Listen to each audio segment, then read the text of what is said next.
All right, welcome to Friday Night Lights here at McKenzie Stadium. This is Ryan Vassmeyer. I'm here with Kyle Bleake as we get to the kickoff between the Prairie Falcons and the Evergreen High School Plainsmen. The Plainsmen did win the toss, and they chose to receive. We want to welcome you here on Comcast Channel 328, also online at the Evergreen Public Schools YouTube channel. We'll be here for tonight's game, also for the 7 o'clock game tonight between Kelso and Heritage. Should be a couple doozies tonight here. Ryan, talk to me a little bit about what we can expect to see from both these teams. Yeah, both these teams are they're going to be pretty evenly matched. I think it's going to be a close one tonight. The Columbian does have this match with Prairie favored. Their prediction is Prairie 36, Evergreen 28. Prairie coming off a tough loss to Kelso last week. The difference of a touchdown, and that ball is going to be picked up at the 5-yard line by Elijah English. English breaking a tackle. He's not going to get much more than that, though. He's going to get brought down right at the 16-yard line. He does get rocked there right before just first drive. That's going to be, let's keep an eye on that, because EJ English is going to be one of these guys that the Plainsmen will defer to fairly frequently throughout the game. Looks to be all right, though. Evergreen and Prairie both 1-1 in league play, so tonight should be a fairly competitive game. If we're in for a high-scoring affair like the Columbian predicted, should be fairly entertaining. Yeah, it should be entertaining. We've got Jaden Baum starting at quarterback for the Plainsmen.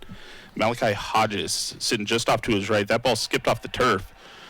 Baum's able to pick it up, looking for his receiver, Darren Schmidt, and that's just going to fall incomplete. One thing to watch out for Evergreen is they will pass. And last game, granted maybe 3 or 4 weeks ago, it was probably 15, 16 straight passes that they started the game with. Yeah, you're right.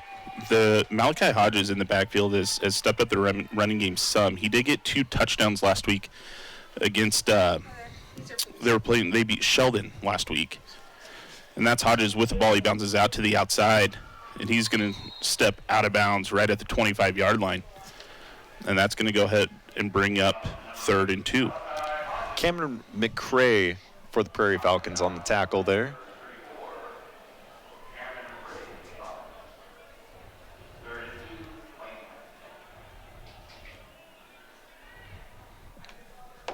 Can expect, Hodges finds his way up the middle. That's going to be enough for a first down as he's brought down right at the 31-yard line. Henry Deeganhart gets him first. Does take a couple more Falcons to take him down. What we have seen from Evergreen, too, in the past is they start off hot when they can follow the script. This pass going out to Terrence Sarion. And that's going to be a gain. They're going to give him... We've got a flag on the play, so we'll see if this is coming back. Alex Blakesley able to bring him down there. Let's see what the flag is. Going back to that previous statement, Ryan, Evergreen, following script, they are one of the more formidable teams in the league. As the game progresses, we have seen them lose some steam and sort of give up some fairly large leads. Yeah, we did see that early on in the season. Their game against, was it Union comes to mind? The Union one was one of them. Yeah. Yeah, and that was the field goal debacle of 2025. It was. Well, the penalty was a holding against the Plainsmen, so that's going to go and back them up. We're going to replay first down. It's going to be first down and 17. Hodges breaks around the right tackle. He's going to get a gain of about 8. McCrae once again there for the tackle.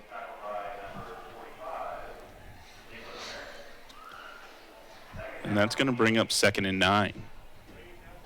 I'm sorry, 2nd and 8.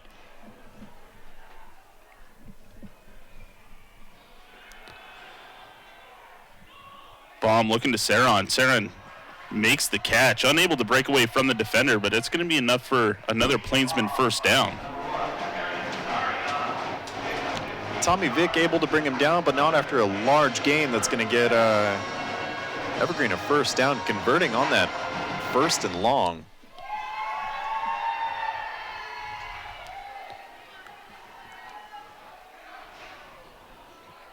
Baum hands this one off to Hodges. Hodges not able to get anywhere with that attempt. He's going to lose a yard. That brings up 2nd and 11.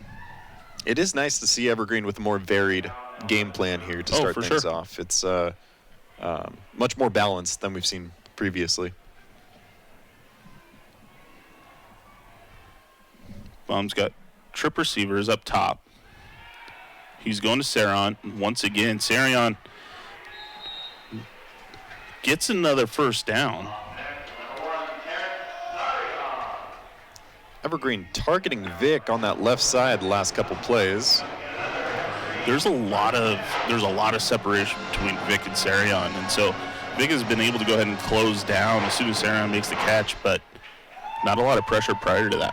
You can see it at the top of your screen too. Vick is following Saron. I wonder if that must be part of the Falcons' game plan here. Baum takes a big hit. He's going to fumble the football, and it's going to be recovered by the Falcons. That looked like Kean Kruger with the fumble there. Yeah, Baum loses his hat. You can see here he's looking towards the left side and not able to hold on to it. Credit to Baum. He gets up. He ultimately makes the tackle.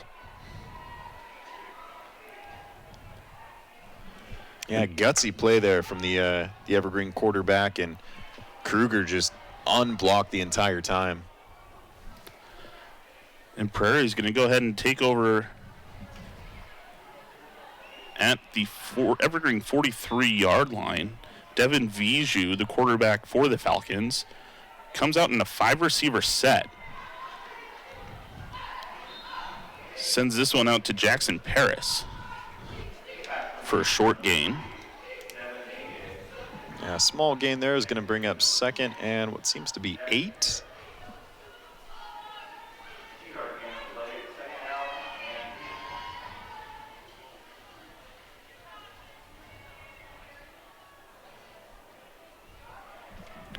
Keep an eye on Jackson Kimball.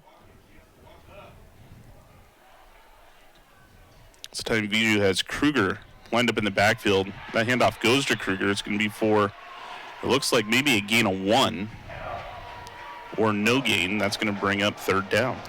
Great tackle there from Jason Scott, able to get behind him there. Break through that Plainsman lineman core. Already 3 minutes in here into the first quarter tonight. Viju back at quarterback here. Viju hands the ball off to Kruger. Kruger fighting for every yard he can get. Interesting fourth down call here for Prairie. Yeah, it's going to bring up 4th and 3. Looks like they're keeping the offense on the field. They're going to go for it as they believe they're in 4-down territory. Stacked receivers on both sides of the field. Viju unable to get Evergreen to jump. Hands the ball off to Kruger. Kruger tries to fight it his way up the middle, and the Plainsmen are going to get a stop, and that's going to be a turnover on downs, and Plainsman is going to go ahead and get the ball back.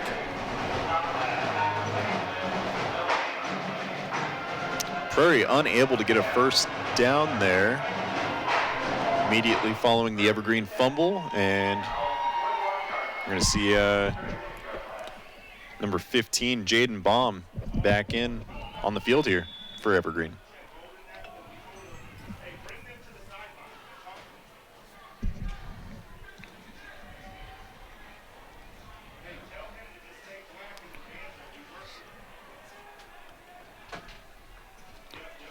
Baum's got Hodges lined up just to his left. He sends his tight end in motion. Hands the ball off to Hodges. Hodges cuts back up the middle. And he's going to get a gain of about 3. And that's going to bring up 2nd and 7. And both teams here, too, obviously you always want to win, right? But this win's going to mean much, much more because Heritage is 2-0 in league play. Each of these teams sitting 1-1. You want to stay as close to that top 3 as possible. Putting yourself under 500 puts you in a vulnerable territory. Yeah, Baum finds Sarion once again towards the sideline. That's going to be another first down for the Plainsmen. And 3 Falcons there, unable to take him down. Stu still staying on his feet.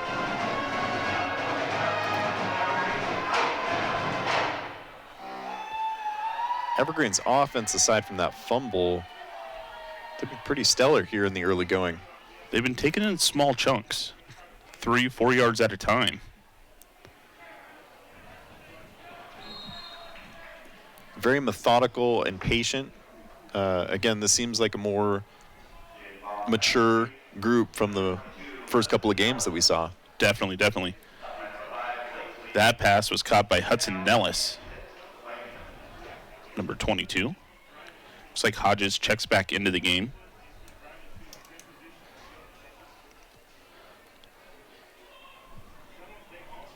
Baum's got 3 receivers on the far side of the field. He's looking towards Sarion. Sarion makes another catch, and he's going to go ahead and get stopped with little to no gain after the catch, but it will be enough for another Plainsman first down. Once again, that's just Evergreen picking on Vic out there, too. They continue to attack that weak side, and it's paying off for them.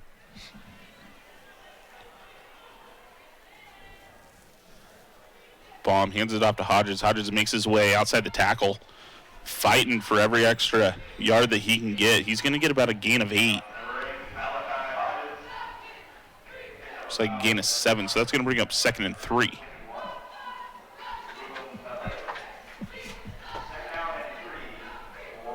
See here, Hodges just bounces right out to the outside, finds his hole. Good hard run. This time Baum's looking deep. He finds Darren Schmidt, and he's going to find his way into the end zone for an Evergreen touchdown. That's going to put 6 points up on the board for the Plainsmen. Great play there, 35-yard score for the Plainsmen. Ruvim Pavlenko just unable to get to take down Darren Schmidt. That's going to put Evergreen up 6-0, pending the point after here. And that's what makes Baum just so dangerous too, is he is such an accurate passer. And again, we talked about this before, but Baum just a sophomore and already looking like a veteran out there. Sean Cow, the kicker for the Plainsmen. And that one's going to be wide left. It's going to be no good. It leaves the score at 6. Here, we're going to see the replay of Baum finding Darren Schmidt right down the middle. Great pass, great catch from Schmidt as he finds his way into the end zone. You know, the Plainsmen did a great job there. I mean, even in their first possession and this possession, they just picked off yards 3, 4 at a time. Short passes to Sarion along the sideline. And eventually it kind of sucked the defense in and allowed Baum to find Schmidt down the middle for the big catch. That's exactly what I was going to say, is they're setting themselves up for that middle attack, where if they keep going sideline, sprinkling a few runs up the middle, it's going to open up things right in the middle for a perfect pass like that. Yeah. Once again, just the catch from Schmidt was unbelievable as well. Perfectly thrown in stride, and it's going to put the Plainsmen up early.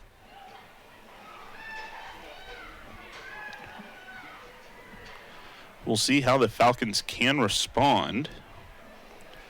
Looks like we've got Tommy Vick as well as Alex Blakesley looking to receive.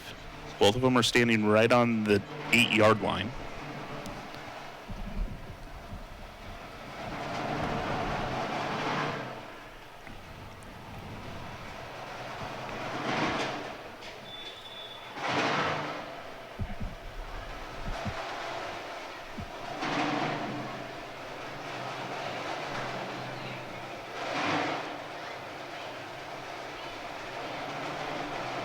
Evergreen taking their time on the kick here.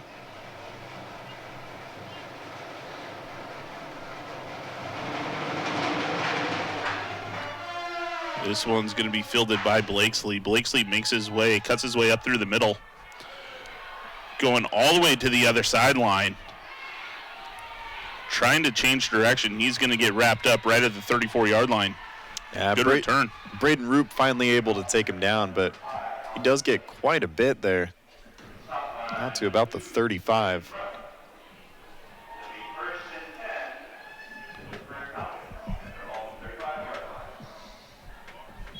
Yeah, Blakesley does a great job here going sideline to sideline, trying to find some space. Ultimately, it is Roop that wraps him up. Vijay sends his halfback in motion towards the outside. He keeps it. He's rolling out. He's going to run towards the sideline. He's going to get a short gain of about 3.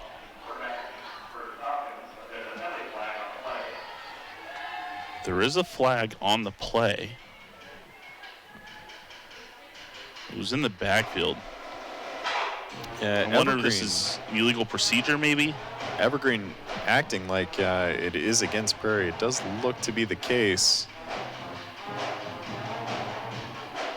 Ryan, while we have a quick moment, too, it looks like it's sort of a tale of 2 eras for Prairie. They have several seniors and several sophomores, a handful of juniors, but really 10th and 12th graders on the roster. And it looks to be what half the team is seniors, so this is their window this year.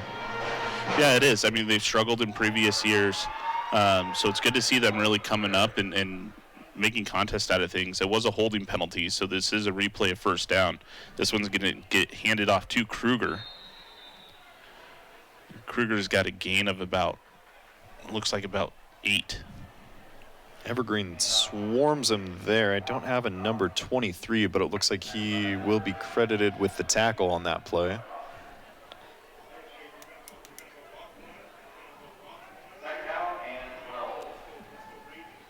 So that brings up 2nd and 12.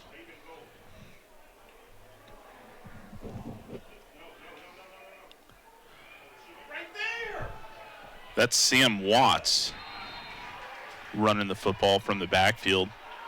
He's going to get a gain of 1. That brings up 3rd and long. Daniel Castro minimizes the damage there. Evergreen nearly had him right off the bat, but just unable to corral him and bring him down. 5 minutes left here in the first quarter. Looking at Prairie with another long 3rd down.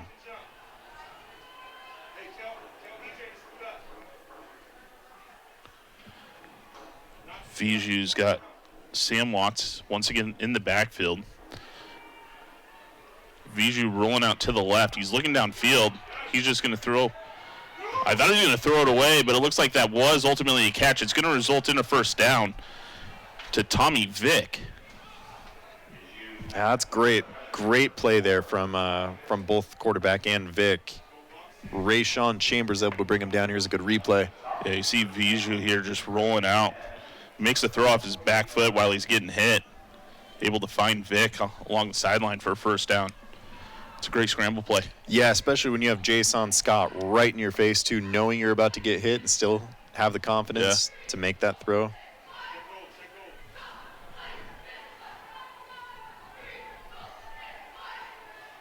Viju hands this one off to Watts. Watts makes his way through the middle for a gain of 5.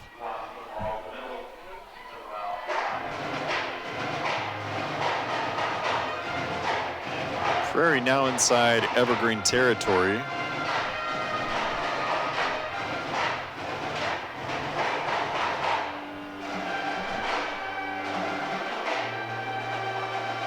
Vic coming all the way out wide. Seems to be a little confusion on the play call here. Viju gives this one to Watts up the middle once again. It's going to be a gain of 4. He's going to come up just shy of the first down marker. It's going to bring up 3rd and 1.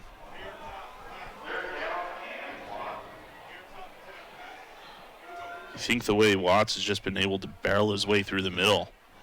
Ball's coming his way again. That's going to be offsides on the Plainsmen. That's going to give the Falcons a free first down. Yeah, ideal scenario there for Prairie.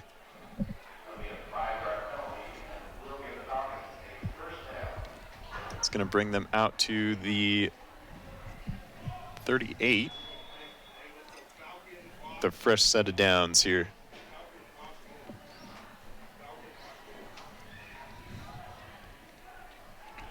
Clock continues to tick away. Already under 3 minutes here. This is handed off to Watts. Watts tries to break his way out the outside. Excuse me there. He's going to go ahead and get a short gain of about 4. Watts checks out. Kean Kruger comes back into the backfield for the Falcons.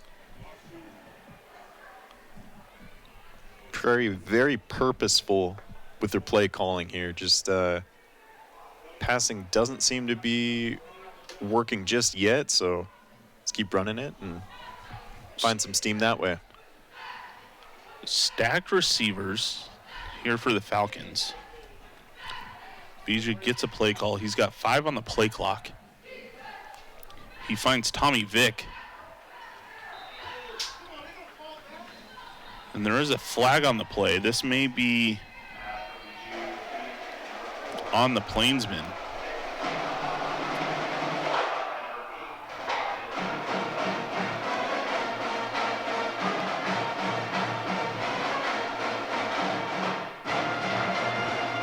The tackle was fairly high, so we'll see what the official call is. Well, it looks like we've got a holding penalty on the Falcons.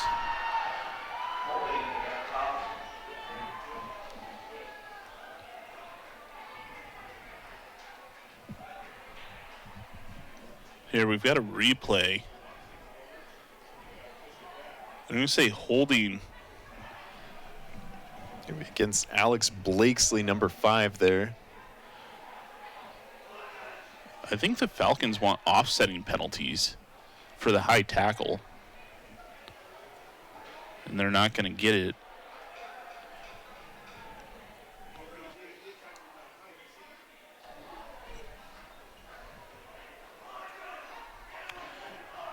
So after all is said and done, we're going to replay second down. It's going to be 2nd and 15.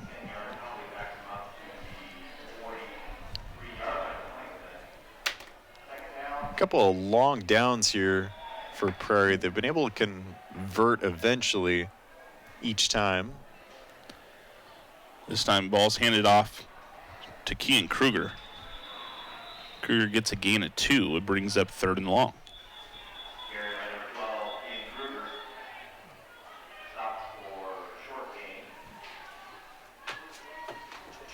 We've got a Plainsman down here.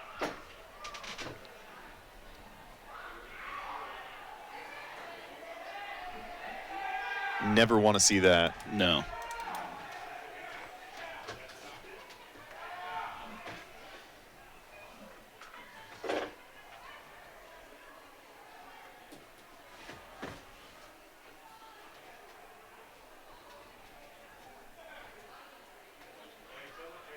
Get a good look at the Prairie team right there, huddled up.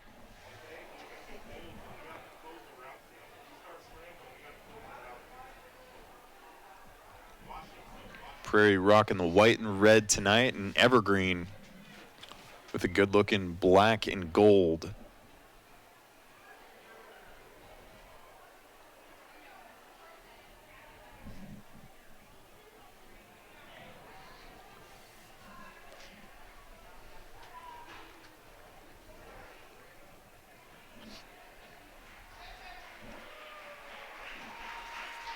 All right, we're seeing that Evergreen player get up and walk off. Does look to be a left arm injury of sorts, and gonna hope for the best for him. That's Nolan Simon for the Plainsmen.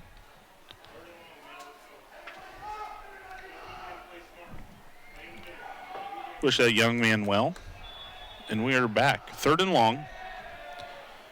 Viju's got Kruger in the backfield. Viju dumps this one off to Kruger. Kruger's not able to get it anywhere.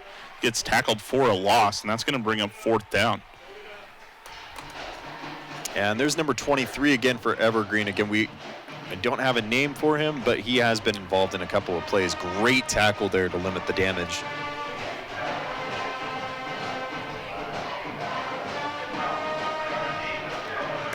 Looks like that is Byrian Hayes, number 23.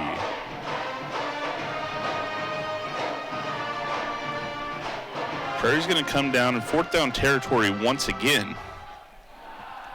This time they're looking at 4th and 16.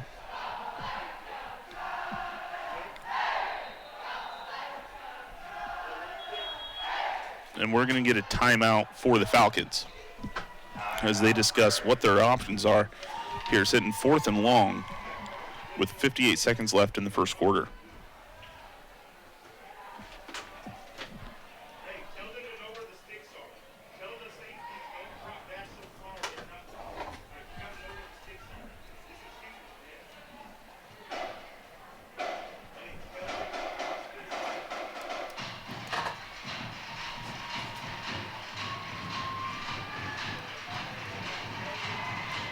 It's a good look at Evergreen, some of the coaches.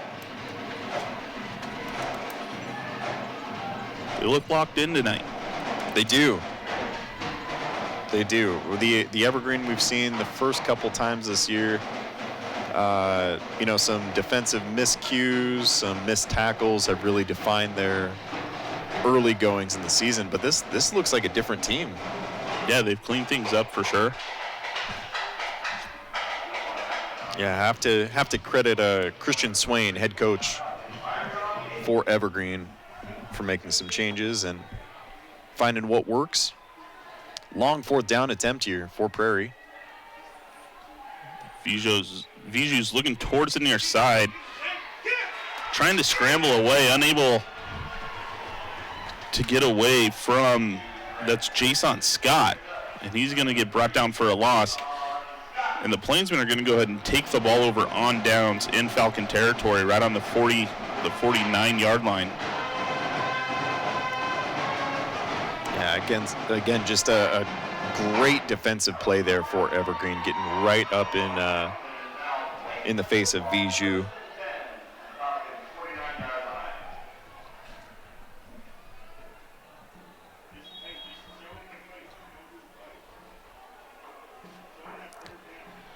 Jaden Baum comes back out to lead the Plainsmen on their drive. That ball's batted down by a Falcon lineman. And that's 2 4th down stops for Evergreen in the first quarter alone. Defense having some moments of bending, but certainly not breaking in the early going. Baum coming out. He's got a diamond formation with 4 receivers down here in the near side of your field. Finds Terrence Sarion. Sarion runs into his own blocker.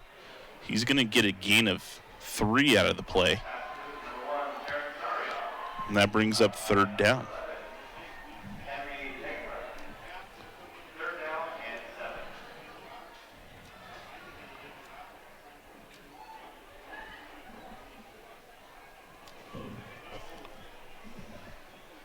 Baum's got Hodges. Baum trying to find a target. Ultimately, he finds Hudson Nellis. And that's going to be enough for an Evergreen first down. Alex Blakesley and Cameron McCray on the tackles there.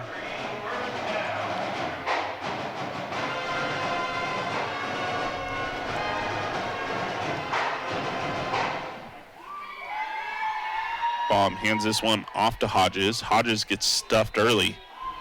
He's going to get 2 out of the run, and that brings up 2nd and 8. That'll be the end of the first quarter. Evergreen 6-0 lead early.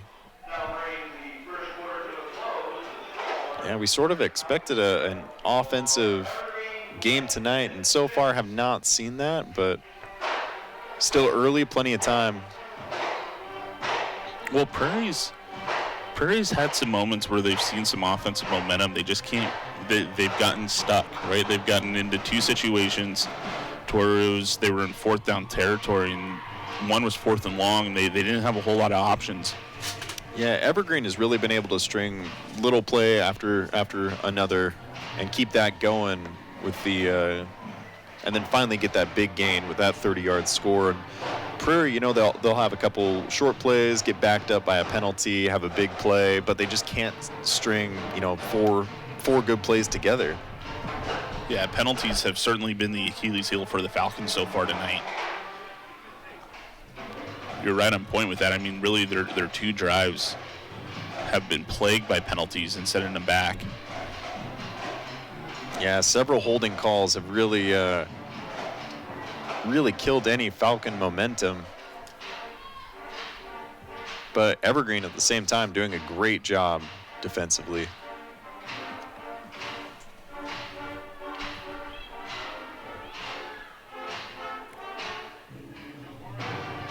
All right, as we come out to start the second quarter.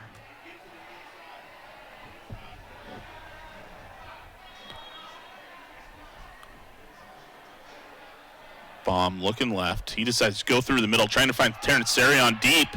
Sarion unable to bring that one inside the end zone. Perfect strike there from Baum, and that's what we expect from him. Just bounced right off of Sarion's hands. Nearly another huge play there. One thing. Oh, you see the replay. Baum just looking downfield. Sarion has Vic beat. and that was right in the breadbasket, just unable to bring it in. That was 42 yards in the air with ease, too, is what it looked like.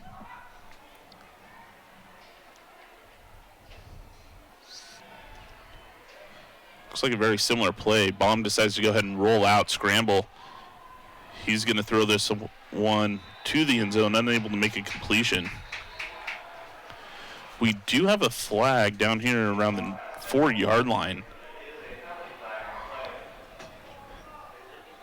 They do end up moving the flag. This might be defensive pass interference.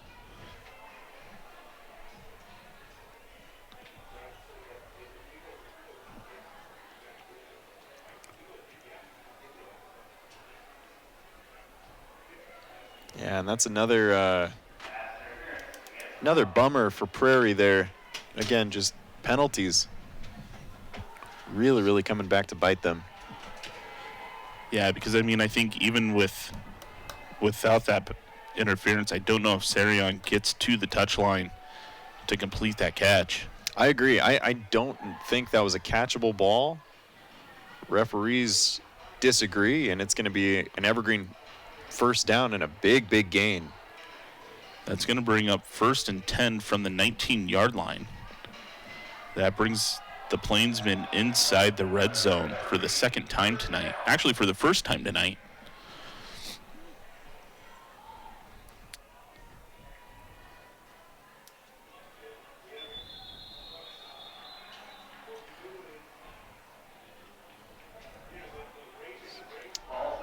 It's going to be a false start on the Plainsmen. That's going to back them up 5. Sort of an awkward play there. But it is just going to be a loss of 5. And just like that, Evergreen, they're one play within the red zone. And they get pushed back here. So we'll do it again, this time 1st and 15. Baum hands this one off to Hodges. Hodges tries to bump out to the outside. He's going to get stopped.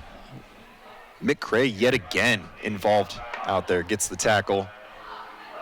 Ultimately, it's no gain, so that's going to bring up 2nd and 15.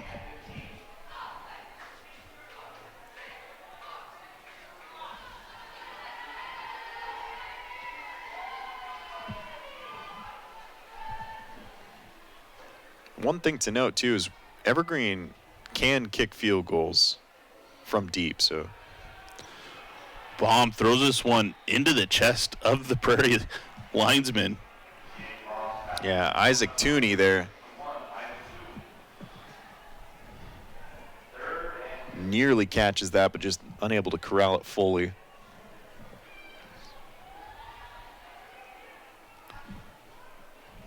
Long third down for the Plainsmen.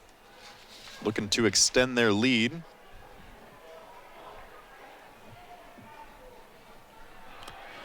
Baum looking deep. He scrambles out to his right. Still looking for options. He's gonna be brought down right at the, looks like the 18-yard line. Great tackle there from Nicholas Merritt. Sticks with him and does not let him go. That's going to bring down fourth down. And let's see what Evergreen decides to do here. Again, they do have a big kicker that is capable of 40-yard plus field goals. Almost looks like they're going to keep their offense out there for now. So we're looking at 4th and 15.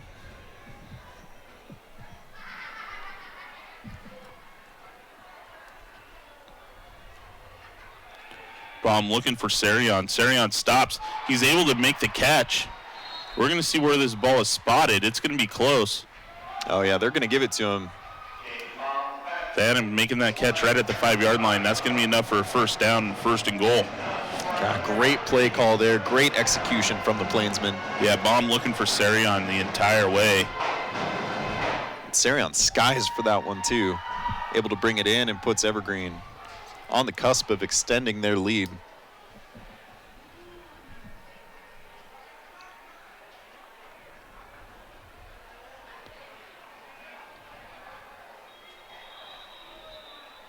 Looks like we may have a false start on the Plainsmen. That's going to go ahead and back them up 5.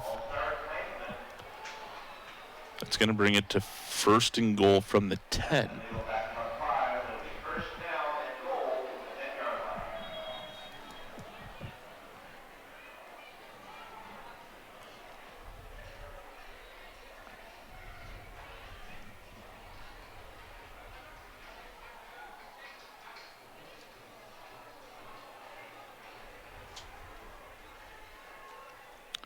Evergreen's got 8 seconds on the play clock.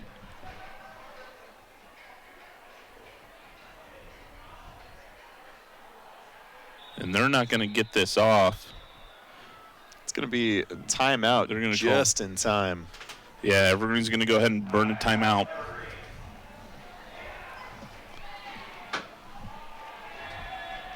Ryan, the flow of the game, kind of talk to me about that. Is this kind of what we expected? Is this what are our thoughts in the early going here? This is exactly what I expected out of Evergreen. I expected Evergreen to just take small chunks, right?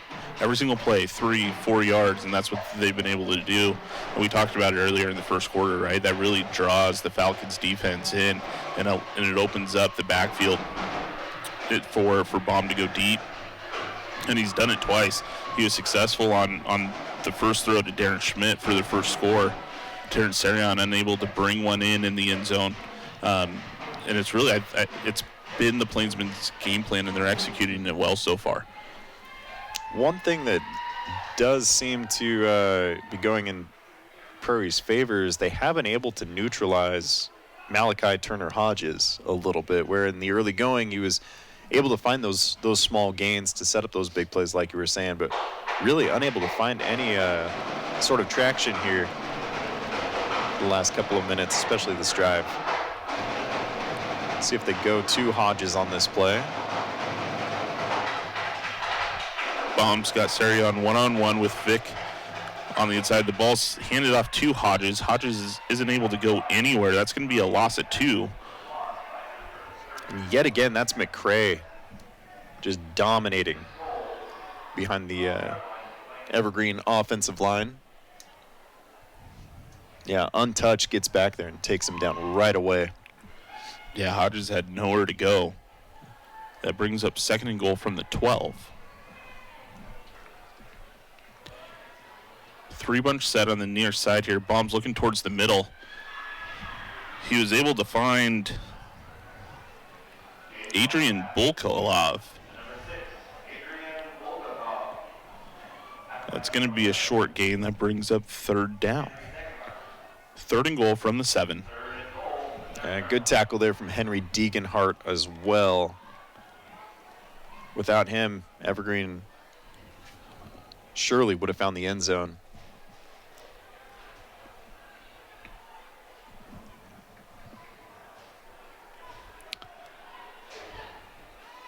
Baum trying to find an option, decides to keep it. He goes the other direction, and he finds Darren Schmidt for his 2nd touchdown catch of the night. And that puts another 6 points up on the board for the Evergreen Plainsmen. Yeah, great play there for Baum. Didn't find anything on the right side, had the wherewithal to move to the left side, and got to credit the Evergreen wide receivers, too, to not give up on the play. See if the Evergreen kicker could find some redemption after that first one went wide left.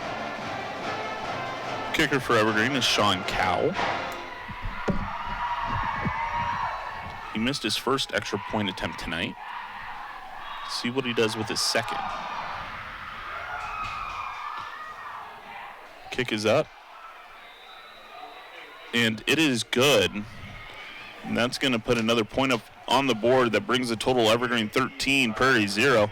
Here's a replay. Baum not finding an option, decides to scramble, goes the other way, keeps his eyes downfield, ultimately finds Darren Schmidt in the corner. Yeah, even the blockers there too kept on blocking until the very end.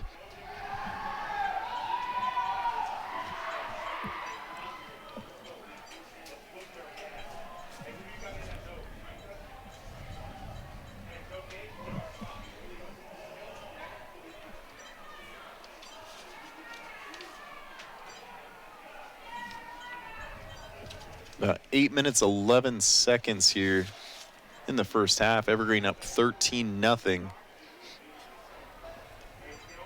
Really just firing on all cylinders defensively and, dinking and dunking their way offensively to a couple of scores here. One early fumble from the Plainsmen, but other than that, really clean game from them so far.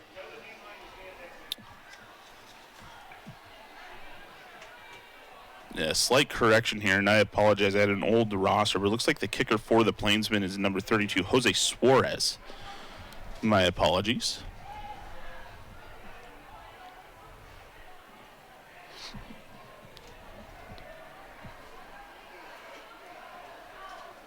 One thing to note, too, is Damian Perez for Evergreen, just a real workhorse at the running back position for them, is injured and is out tonight.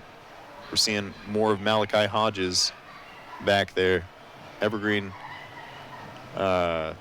really able to replace Perez well so far. Yeah, he's done well tonight. That's Suarez with the kick. That's going to be kicked into the end zone. That's going to come out, and Prairie's going to start the ball with the ball on the 20.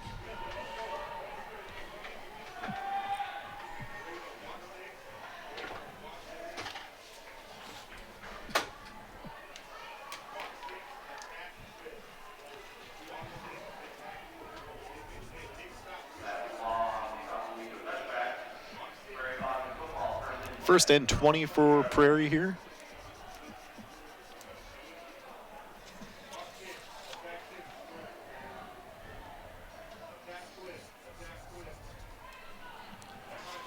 All right, and Viju is going to go ahead and come out and see if they can lead the Falcons down the field for the first score of the evening. Something to note, last week when Prairie was playing Kelso, they went into halftime trailing 20-0. They ultimately lost that game 27-20. But they are capable of making big comebacks, is what it sounds like here. For sure. Viju rolls out to his left. He's able to go ahead and find Vic. And he's going to get pushed out of bounds right at the 25-yard line for a gain of 5. And earlier this season, we did see Evergreen jump out to a 14-0 lead over one of the teams up north and ended up losing that game about 56-14, I believe. So we have seen Evergreen give up leads here.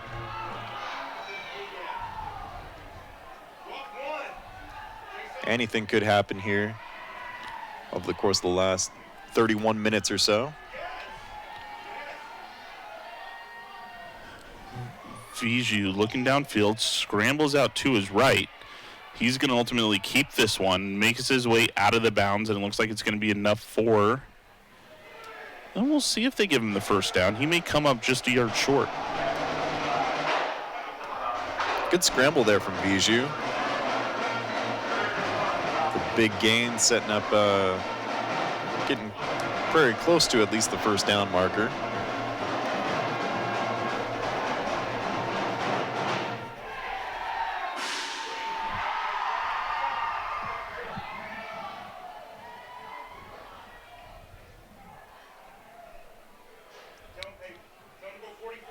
Biju's got a 4-receiver set out in front of him.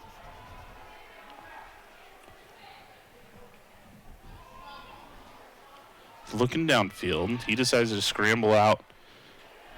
Tries to find, looks like that was Blakesley, was the intended receiver. And Malachi Hodges nearly got that too. Looks like intended receiver was Olin Cecil. 4th and 1 for Prairie here.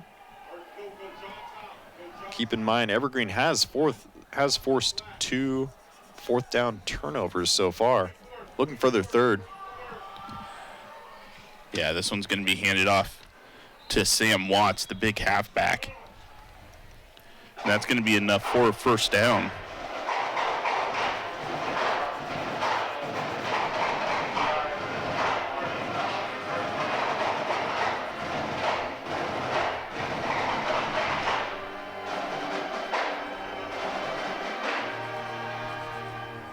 Fresh set of downs for Prairie here.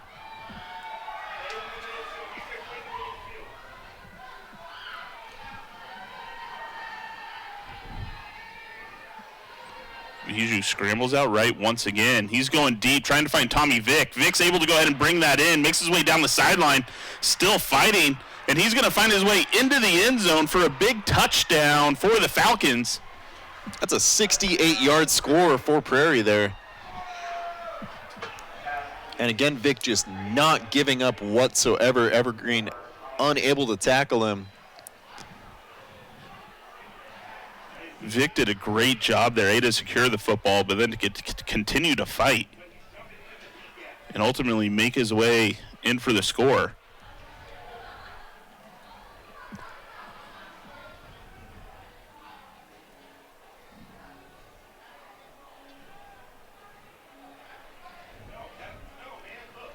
It's like the kicker for the Falcons is going to be number 36, Isaiah Ojeda. And the kick is going to be good, and that puts up the extra point. That brings the point total. Evergreen Plainsmen 13, Prairie Falcons 7, with 6:41 left in the first half. See the replay here. VJ just finds Vic. Vic's wide open. And ultimately, Nicole Howard just unable to bring Vic down. And Vic keeps his feet in bounds, too, while staying on his feet. Very impressive. That catch is tougher than it looks, too.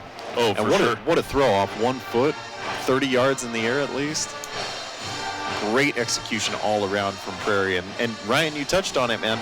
This is the comeback that Prairie forced last week. Yeah, I mean, they have the ability to make big plays like that, and I think the first 2 drives that we saw from Prairie, they were really hindered by penalties, and we talked about that too. And I think if those penalties, if Prairie's able to play a clean game, right, I mean, the score would be even closer than what it is now, if not Prairie leading at this point. They have to be disciplined on their side of the football. Yeah, they have had opportunities. You know, they got they forced the fumble and recovered the fumble early, and then ended up turning that over on 4 downs. They had another drive eclipsed with 4 down turnover. They're just unable to string these together, but another big play, and they take the lead all of a sudden.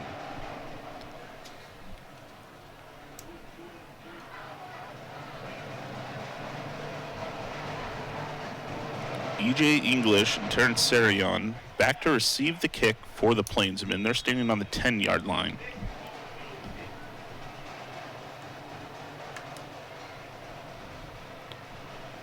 Once again, Isaiah Ojeda, the kicker for the Falcons.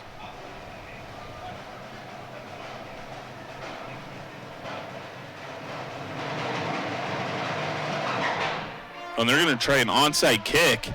And it looks like this ball is good. It could be recovered by the Falcons. There's going to be a scrum at the bottom of this pile. We'll see who comes up with the football. And they're going to call it Falcon ball. Wow, what a play there. The Falcons coming out with a surprise onside kick and able to execute.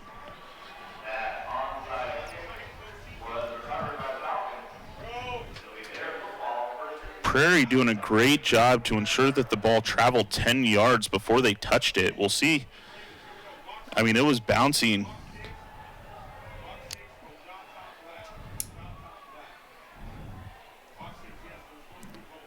What an incredible onside kick there. Nobody was waiting for it. No. I think it surprised everybody. It surprised me. The play call down to the execution, the kick itself was fascinating. Well, here we go. Well, Devin Viju back under center for the Falcons. He's going to go long, trying to find Blakesley. Blakesley makes the catch. He makes it move to the outside. He's making way down the sideline. He's ultimately going to get brought down at the 15-yard line, and that's a big play for the Falcons coming out of the onside kick recovery. And how quick things have turned, too. This is a 68-yard score, an onside kick recovery, and then another big play.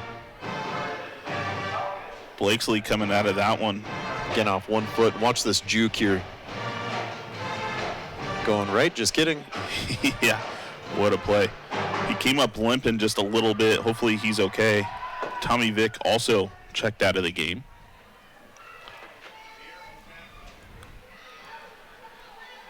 Viju's got Sam Watts in the backfield. They're going to go to Watts. Watts goes up the middle. Finds a hole. He fumbles the football. That's going to be recovered by the Plainsmen. And again, how quickly things change, right? All of a sudden, Evergreen now has all the momentum. A big fumble and right back in it. Yeah, that's, I mean, if you're Prairie, that mistake is massive. I mean, Watts just gets popped and the ball gets knocked loose. Looks like that was recovered by Darren Schmidt. Schmidt having a great game, 2 touchdowns and a fumble recovery. Yeah, I think that was Jason Scott on the forced fumble too. Just immediately got a hand on the ball and popped it loose. So here we go. Now Evergreen has the football. Baum hands this one off to Malachi Hodges. Hodges breaks away around the outside. He's going to get a big gain. There is a flag on the play. We'll see if this comes back for holding. Have to think that's going to be the case with where that flag placement is. Yeah. That's going to negate a big Evergreen gain there too.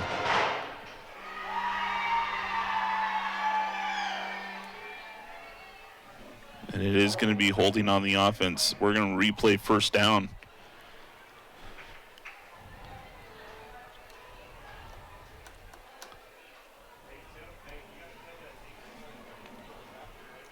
Looks like this ball is going to be spotted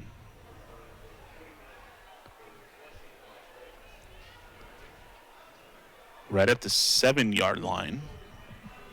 Yeah, Evergreen looking at a long first down here just halfway through the second quarter. Baum looking downfield, finds Darren Schmidt through the middle. Schmidt making his way towards the sideline. He gets brought down right at the 27. That's going to be enough for a first down. Yeah, big play there from Evergreen. Gets them outside of their own 10 and gets them a fresh set of downs here. Very back and forth last couple minutes here.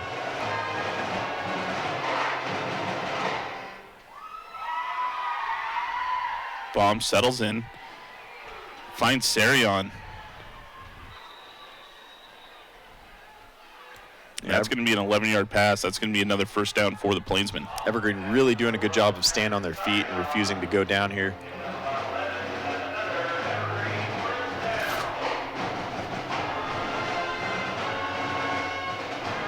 Evergreen at their own 38 now.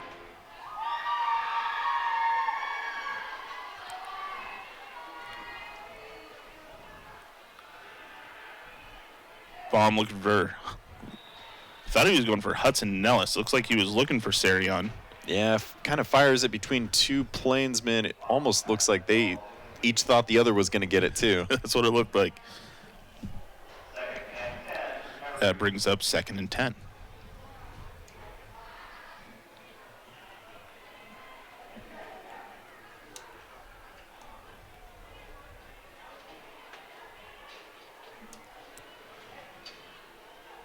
Pitches this one out to Hodges. Hodges breaks a tackle. There is a flag on the play. We'll see if this one's brought back. We do have a hold. God, it's another 15-yard gain negated there.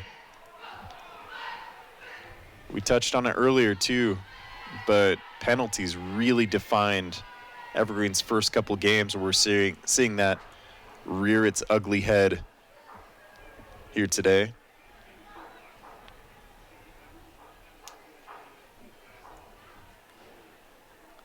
So the ball is going to be placed at the 28-yard line. That brings up 2nd and 20 for the Plainsmen. 2nd and long for the second time on this drive. They got the last one. Let's see if they can do it again here. Bomb finds Sarion through the middle. Yet another flag, though.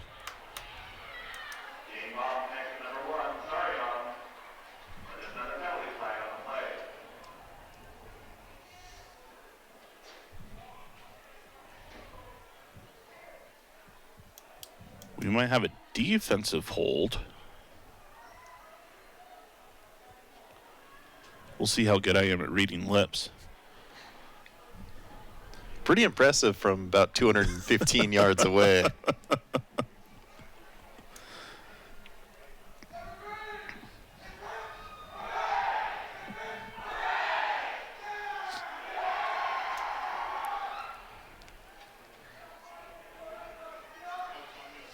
Excellent call, Ryan. What's Coach saying right now? Well, if they decline the penalty, we're going to have 3rd and 9. I think they're discussing where the ball will be placed if they accept the penalty.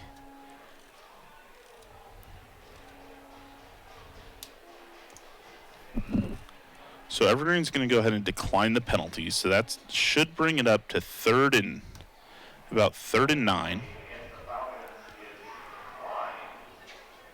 The ball will be placed, looks like maybe the 39-yard line. So 3rd and long.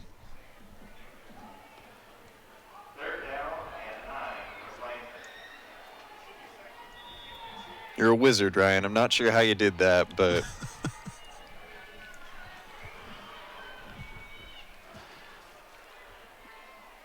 all right, Bomb's got 4 receivers set. Hodges just off to his, now his right shoulder.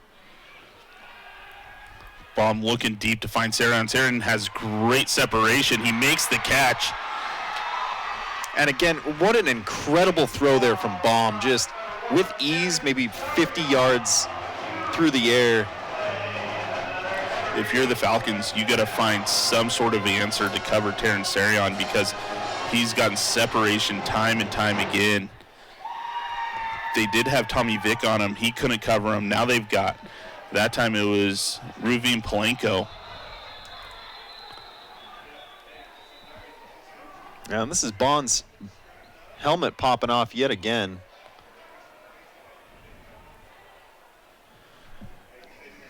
Evergreen being forced to bring on a different player here just for a single play. Yeah, with Baum's helmet popping up, he's forced to sit a play. Looks like standing QB at this point is Braden Roop. You have to think of running plays coming here, and you have to think Prairie knows that. Let's see if they can force something out of that.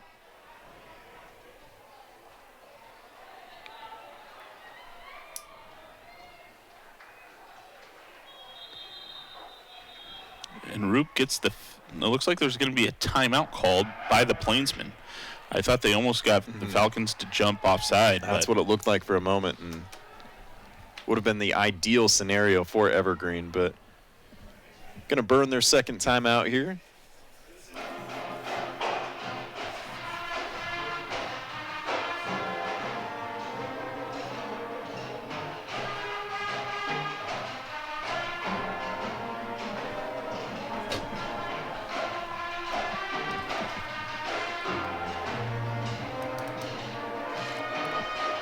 If you are watching at home, we thank you for tuning in here. We got sort of a defensive game here in the early going, 13-7. As we come out of the timeout, it's 2nd and 8 for the Plainsmen.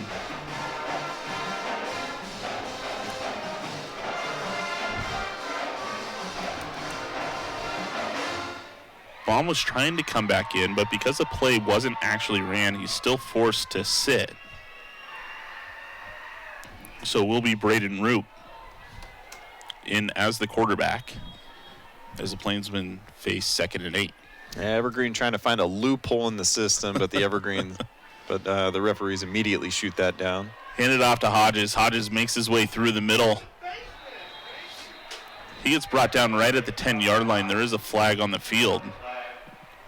This might go the Plainsman direction. What are they talking about? Because I would imagine it's probably not. I think maybe a face mask. Yeah, I was going to say, I thought they were saying something about going to Chili's after, but probably it's time and place, right? Maybe not. Personal foul face mask, yeah. Good call, Ryan. Good call. They were not talking about what they were going to get on the Triple Dipper menu. You ever see this replay? Hodges fights his way through the middle, and there it is. Yeah, no doubt. Oh, yeah. They'll save the dinner conversations for the real crunch time here.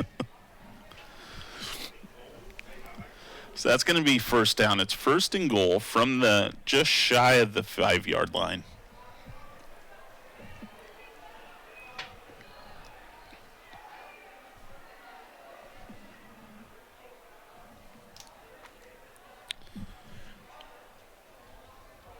Ball's handed off to Hodges. Hodges fights his way through the middle for a touchdown.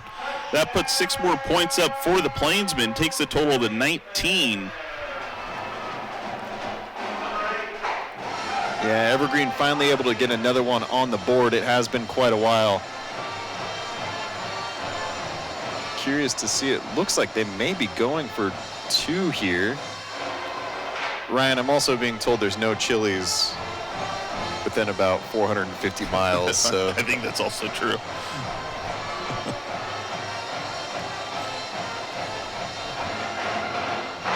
They sucker us in with those commercials every time. All right, looks like we've got a direct snap to Terrence Sarion situation. He makes his way through, jumps his way into the end zone for the 2-point conversion that takes the total to 21. Score with 3:58 left in the half. Evergreen Plainsmen 21, Prairie Falcons 7. There's a good replay. Direct snap to Sarion here. And watch him hurdle that line. Gets squashed down, but does cross the plane. Gonna make it a 2-score game here.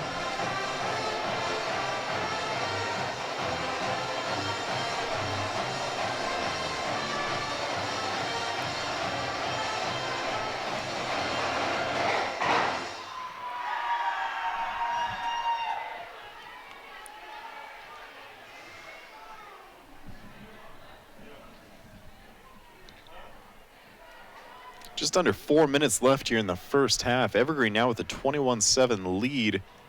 Ryan, let's revisit the Columbian prediction.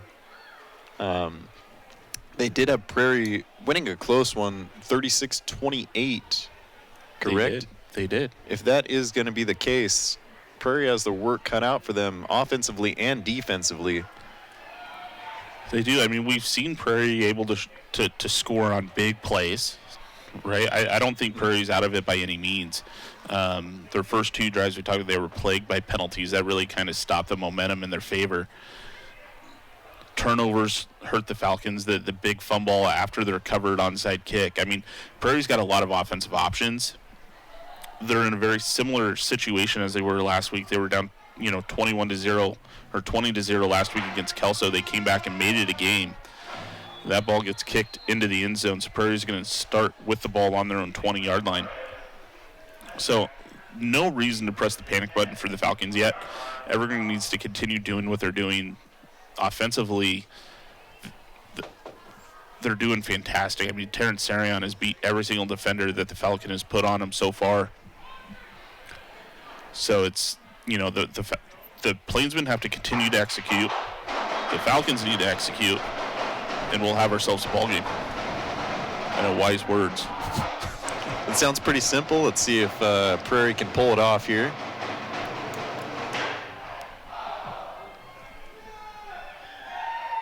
Devin Viju back in at quarterback. Vic moves out wide. Viju finds Keaton Kruger. Looks like that's going to be enough for a first down. As the ball spotted right on the 30-yard line.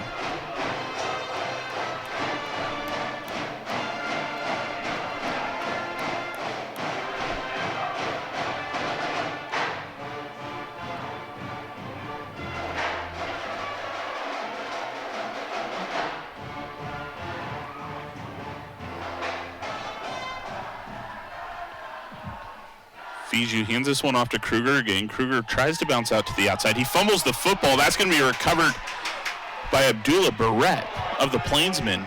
And that's another big turnover for the Falcons. Javin Eng with the forced fumble there. Javin also goes by Boogie.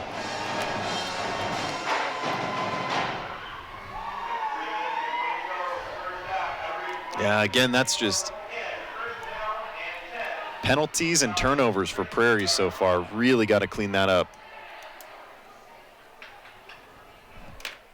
Nonetheless, Evergreen looking to get another score on the board here before halftime. Up 21-7 right now.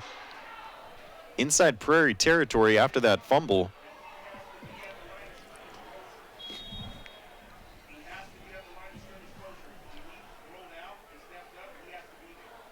Jaden Baum back at quarterback.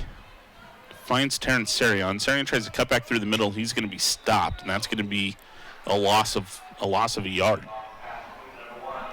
Sarion confident on that pass too there, so gave me the ball and then immediately gets taken down. Good play there from Deeganhart on the Falcons.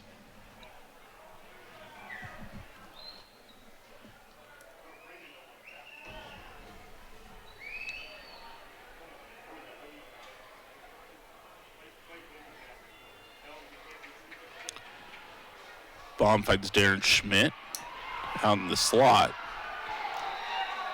Schmidt gets taken down right at the 24-yard line. Yeah, and Schmidt just bigger, faster, stronger. Prairie unable to bring him down. Takes 3 of them at the end of the day. That brings up 3rd down and 1. 2:20 left in the first half. Evergreen with only 1 timeout, not in any real hurry to use that just yet. Ball's handed off to Hodges. Hodges finds his way through. There is a flag on the play. We'll see which direction this goes. We've got a false start against Evergreen. That's going to back them up. We're going to replay 3rd down. Yeah, it's a big loss. That turns a 3rd and 1 into 3rd and 6. Kind of changes the drive here.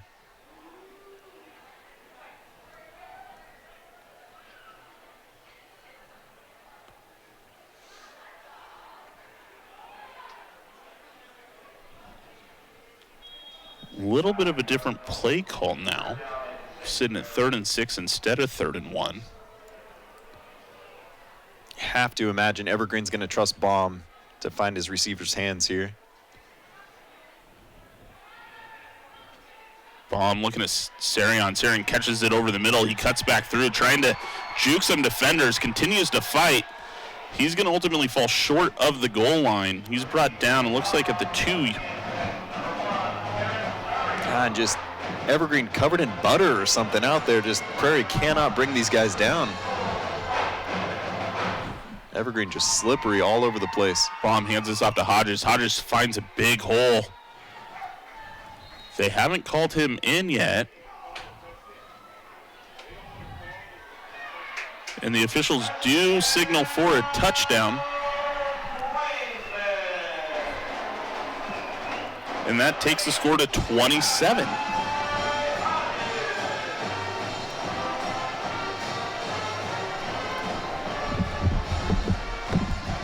Yeah, Evergreen now, here's a good replay. There's 1, 2, 3, 4. Ruvim Pavlenko tries twice and unable to bring him down. Evergreen looking to make this a 21-point game. That kick's going to split the uprights. 28-7 Evergreen. 1:25 left here in the second quarter.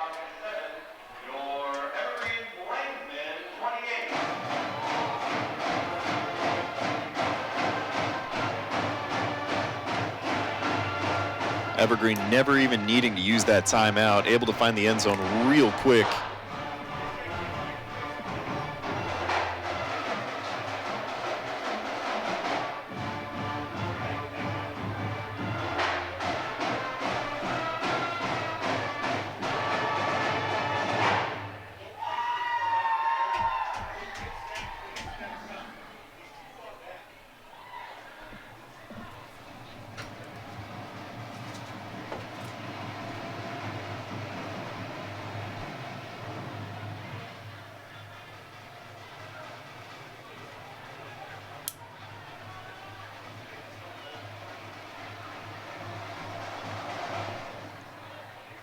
Prairie with Vic and Bradstreet back to receive.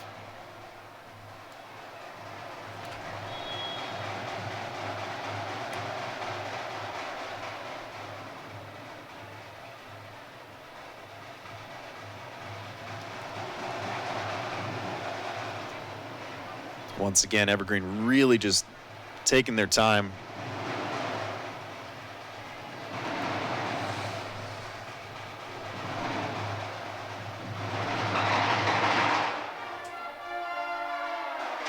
It's going to go over Vic's head. Prairie's going to get the ball on the 20-yard line. Just under a minute and a half here. Again in the first half at McKenzie Stadium. You can see the wave of blue beyond the field out there. Mountain View getting ready to take on, or I'm sorry, that's Kelso getting ready to take on Heritage next game immediately following this one.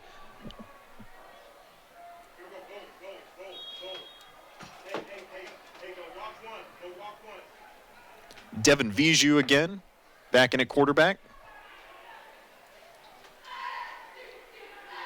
High snap.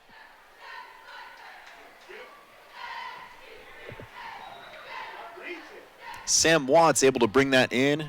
Pretty big gain here is going to put them close to the first down mark, not quite past it. Clock is stopped.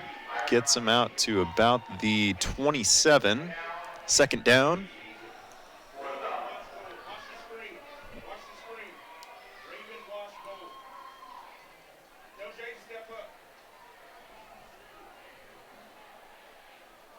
Viju looking deep, unable to find anybody. Takes off again. And once again stops the clock. Big gain there for about 10.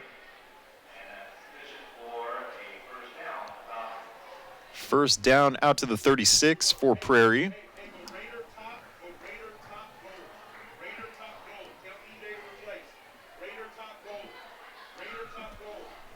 Prairie looking deep a couple times, just unable to find anybody open.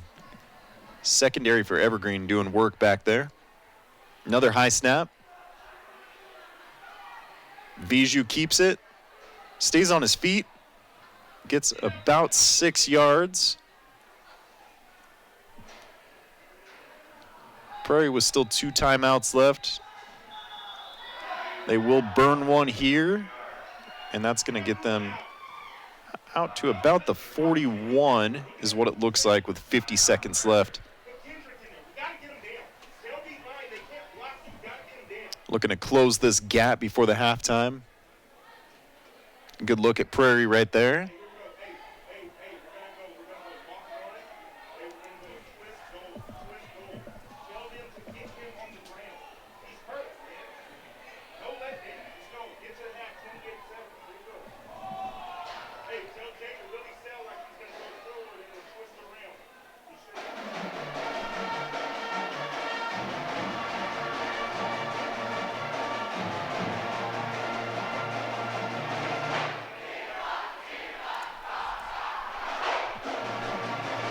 And here's Evergreen 2.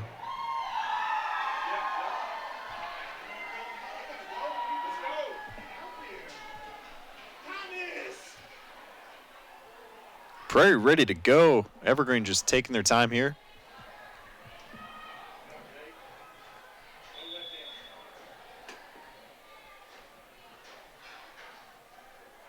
Yeah, Prairie looking for another deep pass here. Viju gets taken down just behind the line of, well, I guess it's going to be a loss of 6 here. Prairie's going to let this clock run. Looking like they are content with the 21-point deficit going into the half, but Evergreen's going to take a timeout.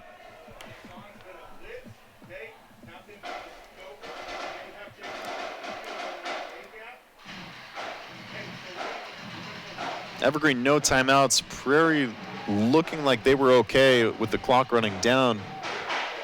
With it down to burn, if they hold that strategy, they may just take a knee here.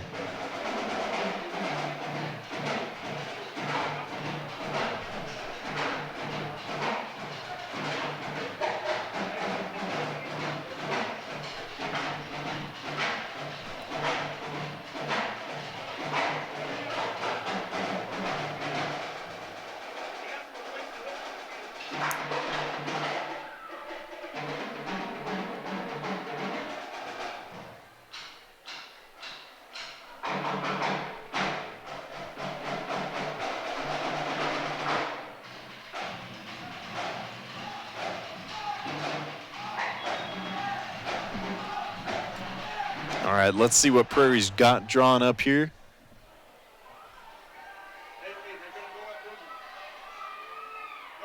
Another high snap. Viju once again just going to hold it. Gets taken down. Big loss, maybe a loss of 8 for the Falcons. That's going to bring this half to a close. Evergreen up 28-7, putting on a defensive masterclass here. Bomb looking great. Evergreen receiving core looking stellar. We're going to toss it here to the halftime crew for some stats and conversation. Hello, everyone. Matt Griffin here alongside Ryan Bassbinder for our EPS Sports halftime show, where the Evergreen Plainsmen lead the Prairie Falcons 28-7. Start of that second quarter, we saw a big momentum change where we thought Prairie had all the gas in the tank, and then the Plainsmen just capitalized on it. Yeah, as quickly as they gained the momentum, they lost it, and that's been the story tonight for the Falcons. I mean, between penalties and turnovers off fumbles, it's really hurt their offensive momentum. Well, they had that just huge touchdown catch to Tommy Vick that brought Prairie within a one touchdown ball game, and then Prairie responded with that onside kick that nobody was expecting and executed it perfectly, but then they followed that up with just poor execution. Yeah, it really was. I mean, us up in the booth didn't expect it. Evergreen didn't expect the onside kick. Nobody expected it. It was great execution, and they just, between penalties, like I said, between penalties and turnovers, that's really hurt the Falcons tonight. If they can clean that up, this football game has gotten to be a lot closer to what the score has actually shown. Well, and we want to give great credit to both the defense and the offense for the Plainsmen. I mean, they're creating turnovers, and then they're creating just wide open opportunities on the offensive line. And Darren Schmidt's 2 touchdowns were passes that went way out there. Yeah, Darren Schmidt has two touchdown catches, plus he has a fumble recovery. He's playing a fantastic game. I think the Evergreen team that we're seeing tonight is so much cleaner than the team that we saw 4 weeks ago at the beginning of the season. They've done a great job to clean things up, and they've shown that they can play ball. Well, and you and Kyle were talking about that, earlier in the season when we saw them for 2 games, being plagued by some of the things that are happening to the Falcons tonight. If you're Christian Swain, what do you tell your guys about just pouring on the gas? Yeah, keep doing what you're doing. I mean, Terrence Arion has been creating separation from his defenders all night long. Baum has him as an option almost every single play. Continue to look downfield because the opportunities are there. Well, and Jaden Baum, of course, having a great game. He's only a sophomore. Lots to look forward to there. Lots to look forward to. Okay, so we talked about that game. We want to talk a little bit about tonight's second game, which I'm getting really excited for. That's going to be the Kelso Highlanders versus the Heritage Timberwolves. Kelso comes in 5-1, and Heritage 6-0, which is something that hasn't happened in program history. Ever. Yeah, when you first sent me the schedule early in the summer, looking forward, and I'm looking at that game, I'm like, it's just one of those games that not to get excited about for some reason. But coming in tonight, I mean, these are 2 teams that are on top of the league. It's gonna be a knockout between the 2 of them. Well, and our director, Wade Ferguson, and I were talking about, some of the perennial powerhouses in our area, Skyview, Camas, Union, kind of having middling seasons right now. And it's great to see the hard work that Heritage has been putting in pay off. Yeah, it's great to see. I mean, as a Storm alum, I can't tell you the last time Skyview went into Week 6 with an under 500 record. Right. So it's great to see some of these teams that typically haven't produced and done well really stepping up and rising to the occasion this season. It's fun to watch. It is fun to watch, and so we hope that you will stay tuned for our second game of the night, which will happen, after the 20-minute mandated warm-up time that has to happen between the games. So stay tuned for that. Ryan and Kyle will have more second half action between the Evergreen Plainsmen and the Prairie Falcons in just a little bit. But right now we want to talk about levy-funded programs like our sports programs and our music programs. I want to tell you about the jazz band program at Mountain View High School. To use a sports analogy, the Mountain View Jazz Band 1 just earned an opportunity to play in instrumental music's version of the Super Bowl.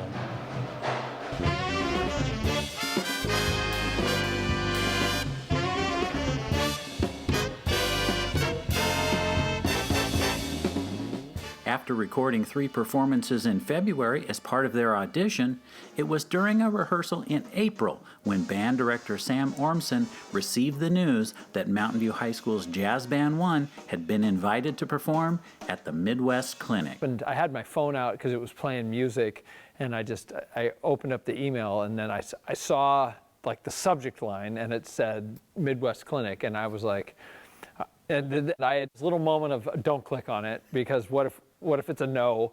And so but I did.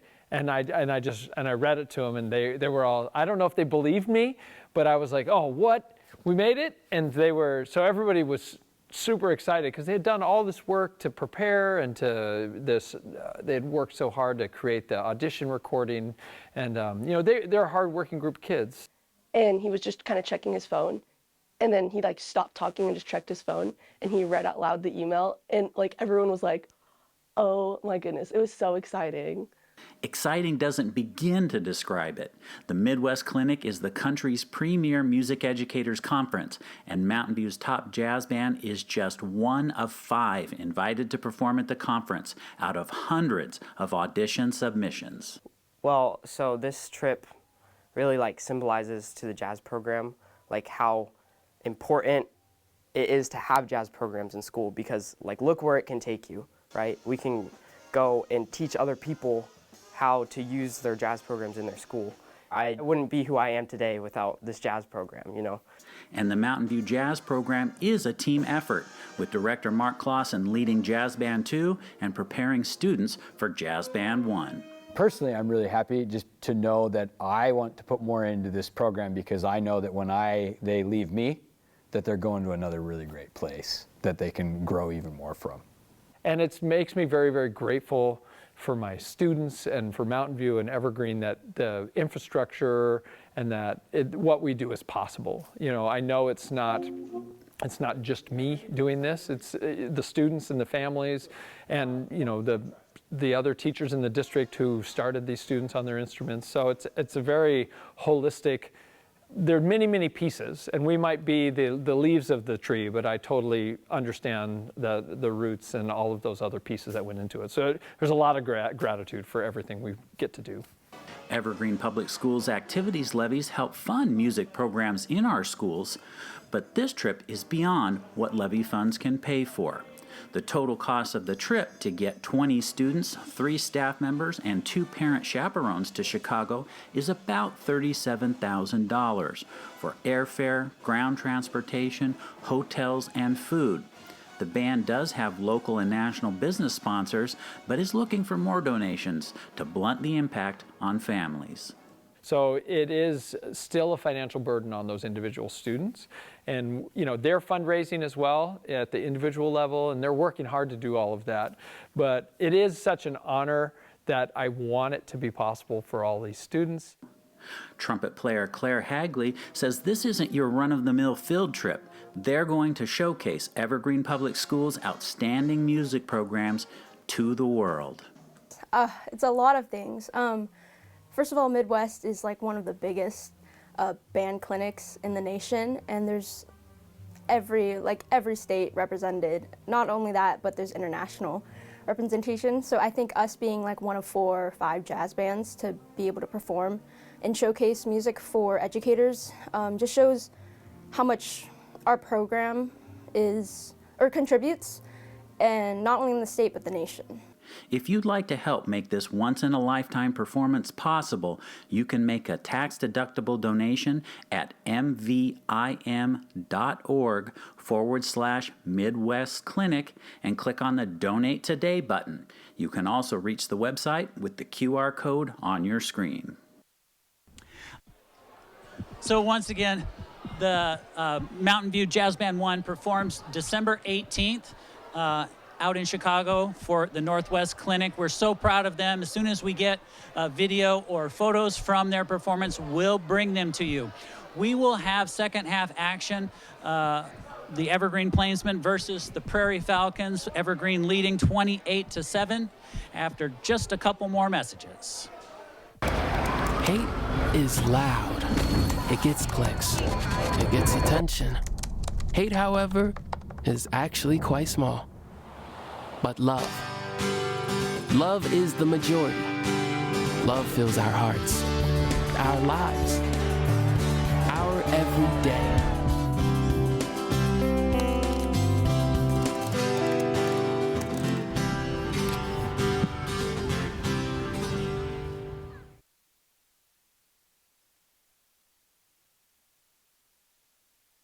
Calling all student athletes in Evergreen and Battleground Public Schools. The Mark Rigo Athletic Scholarship Fund is accepting applications.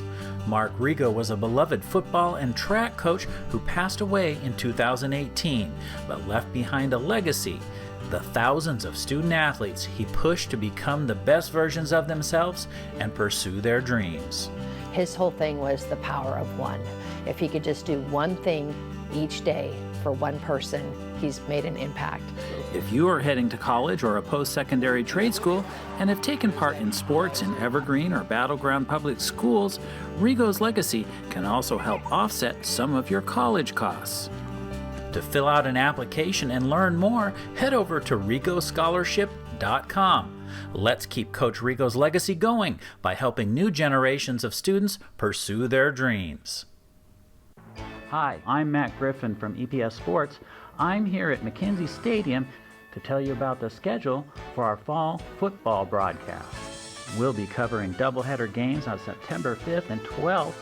In October, we'll have doubleheader games on October 17th, 24th, and 30th. All of the games will be on Comcast Channel 328 and the Evergreen Public Schools YouTube channel. That's youtube.com/Evergreen Schools. So be sure to tune in for great local coverage of high school football, and we'll see you all starting on September 5th.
and the Prairie Falcons. Evergreen lead this one 28-7 as they kick off for the second half. That kickoff is going to be fielded by Tommy Vick. Vick tries to make his way across the field, cuts back inside. He breaks a tackle. He makes his way, tries to make his way to the touchline. He's ultimately going to go ahead and get brought down right at the 15-yard line. Ryan, talk to me about the first half here. Kind of an awkward couple of drives from both teams. What are your thoughts here? I can start if you'd like. No, sorry. I was just trying. I didn't know if we had an injured player down on the far side of the field for the Falcons. It looks like they're all right. Prairie needs to clean things up. I mean, Prairie has the offensive weapons to make this game a lot closer than what the score shows. Sitting down 21 points coming out of halftime, really it's penalties and it's mistakes. It's two big fumbles that they've lost that really put them into this position. Yeah, it really just seems like Prairie just needs to get back to the basics and just kind of make the game simpler. For a lot of the first half, Devin Viju really held onto the ball for too long. Didn't need to hold on to it. He was looking for the big play. If they can take sort of a page out of Evergreen's book, look for the little plays that sort of open up the field to find those bigger plays, that's what they need right now.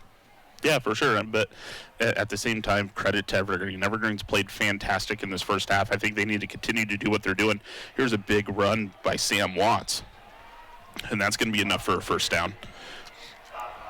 But we didn't see a bunch of that from Prairie in the first half either, and so they really need to, like you said, keep things simple, go back to the basics, and just try to move the chains. And they've been successful in doing that, but they've hurt themselves. Here's another handoff to Watts as Watts tries to cut up the middle. He's going to get stopped short. Looks like maybe a gain of 1. Yeah, and Ryan, great call too on the Evergreen defensive side, where they are doing a really, really good job of taking those big plays away from Prairie, and even forcing a couple fumbles. Prairie giving the ball over on downs a couple times. Evergreen defense really, really stepping up here from what we've seen the first couple of weeks. Yeah, and offensively for Evergreen, like I touched on in the halftime show, I mean, Terrence Arion has beat his defender almost on every single play, and so Jaden Baum can continue to find him as a target. They're gonna continue to be successful in that realm, But at the same time, you take a look at Darren Schmidt. Darren Schmidt has had a great game. He's got 2 touchdowns and a fumble recovery. He's had a fantastic game. So lots of offensive options for the Plainsmen. Their offense is rolling. Their game plan is for the defense to continue to do what their defense has done, and it's up to Prairie to make some changes to try to get back in it. Yeah, and you mentioned Schmidt there. Immediately gets behind the line and takes down the Prairie quarterback. Evergreen able to avoid jumping offside. A late flag here.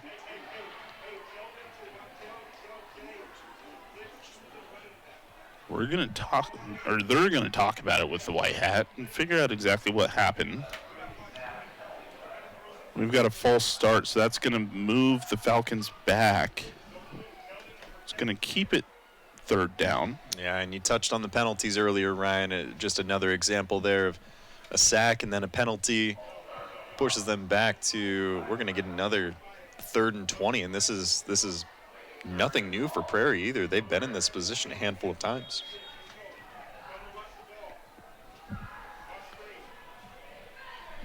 And this is forcing them to find that big play, and Evergreen has just done a good job taking those out. There's Schmidt in the backfield. Big block by Watts. It's a big pass there to, that's Jackson Kimball with the catch. Yeah, Prairie converts on the 3rd and 19. Here's a good replay.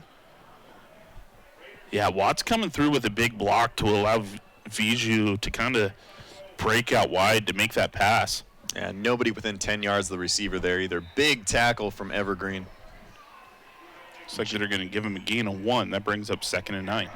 Jason Scott brings him down right away. Prairie already able to kill 3 minutes on a drive that really doesn't seem like it's gone anywhere yet.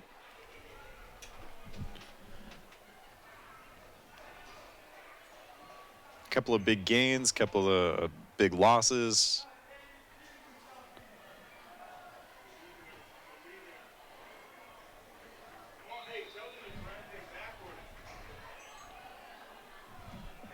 And that's going to be a carry by Kean Kruger. And that's going to bring up 3rd and 6. As we move 3.5 minutes into this second half, we want to welcome you guys back. For those of you watching on Comcast Channel 328 in high definition, as well as those of you online on the Evergreen Public Schools YouTube channel, welcome. Share the news that we're online and on the air. Tell your friends, tell your family, tell your wife, tell everybody. Love to have you guys watching.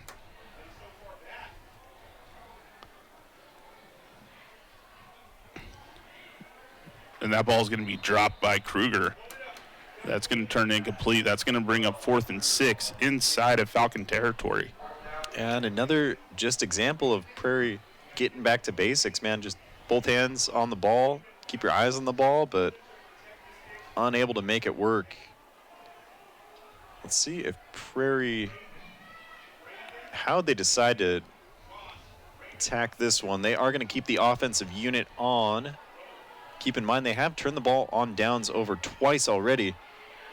Viju going deep, throws it into coverage, unable to find Jackson Kimball, and that's going to be a turnover and downs. Evergreen takes it over for the 3rd time on downs tonight, inside Prairie territory on their 45. Looking to extend their lead beyond the 21 points it currently sits at.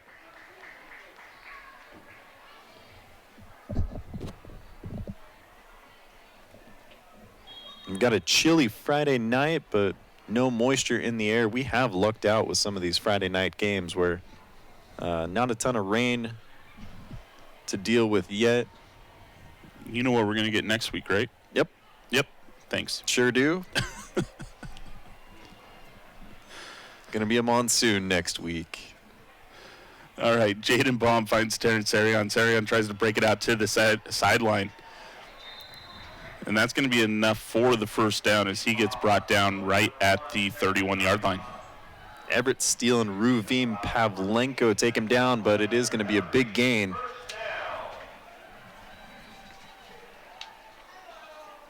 Gain of 14 for Evergreen.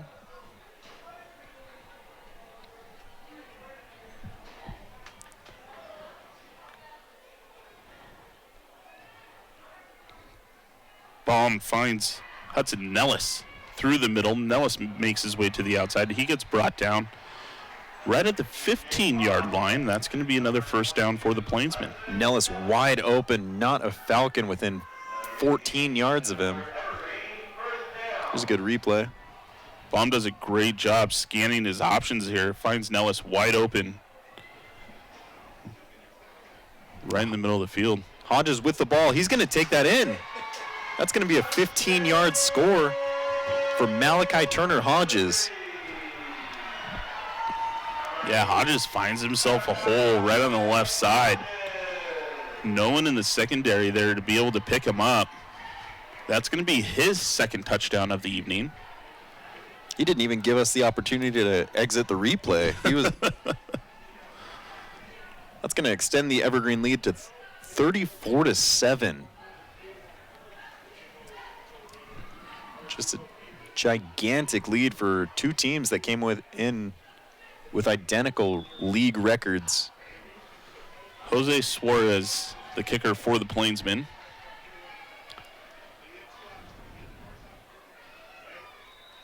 And that is going to be good. He is 3 for 4 tonight on the extra point. Oh, I'm sorry, 2 for 3.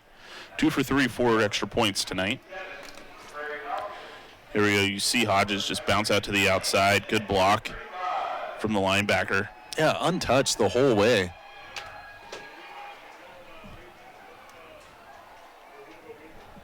(35-7), a statement game for the Plainsmen.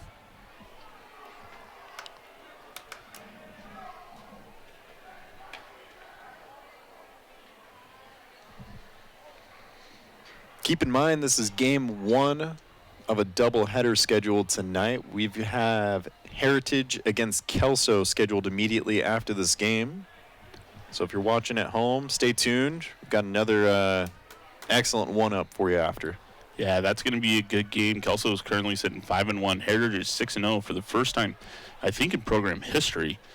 And so it's going to be a good game coming up here.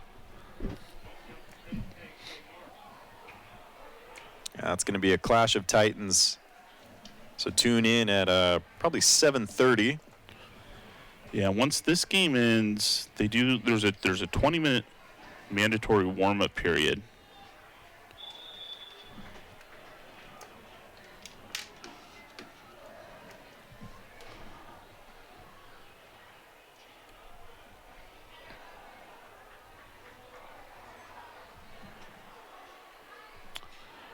For the Falcons, we've got Vic and Cecil both standing right on the 5-yard line ready to receive.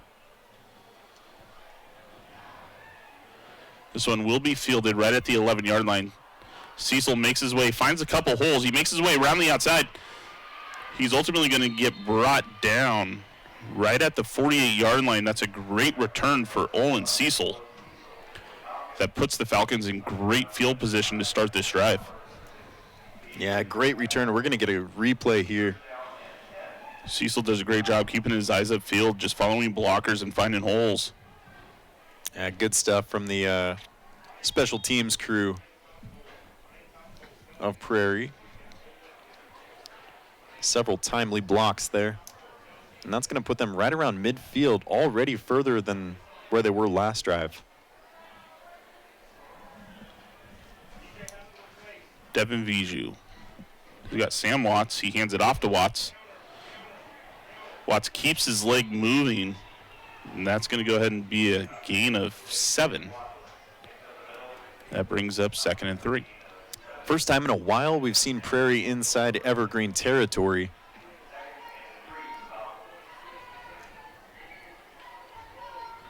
Viju hands it off to Watts again.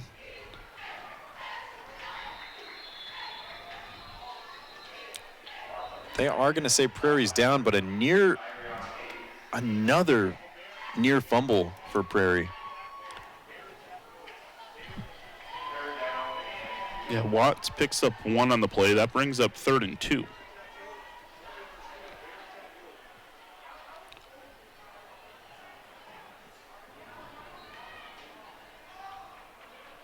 Yeah, Prairie looking for the offside here. Evergreen staying calm, cool, and collected. Snap inbound. VJ finds Tommy Vick. Vick tries to make his way to the outside. He's not going to get there, but he does pick up enough for the first down. There is a flag on the far side of the field.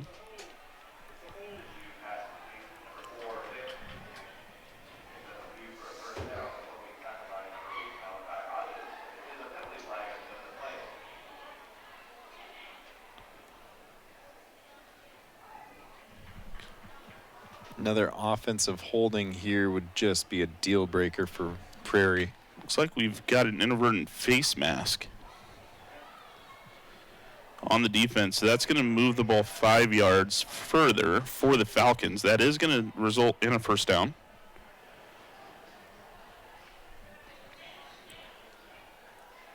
Yeah, and these are the little chunk gains that Prairie needs too. See if they can keep carving into the Evergreen territory here. Viju's got 3 receivers up towards the top of your screen. He was looking for Blakesley, unable to connect. Yeah, I don't think Blakesley ever knew the ball was coming to him. Evergreen able to get a hand on it, but Prairie barely able to get an eye on it. Good look there at the scene tonight. One big gray cloud in the sky. This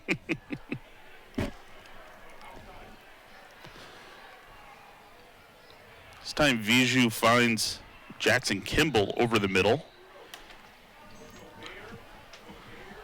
Looks like to be a gain of 9. That brings up 3rd and 1.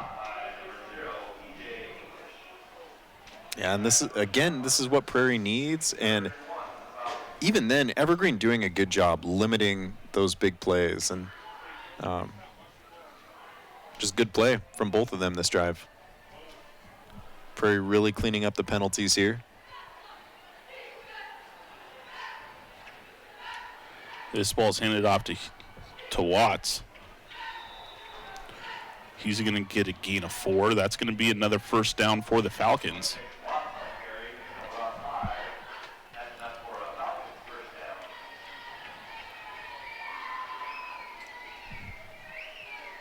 Five minutes left here in the third quarter. Prairie trailing by 28.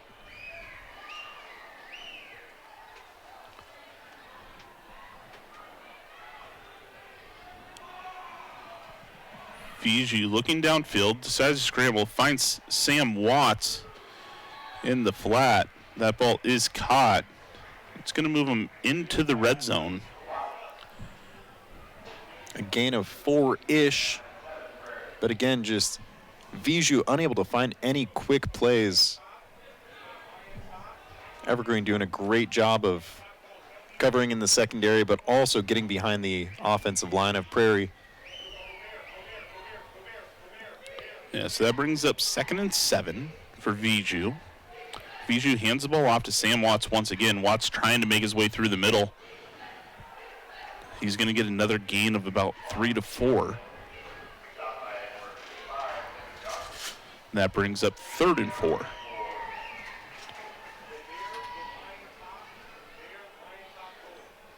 Big play here for Prairie and head coach Junior Miller.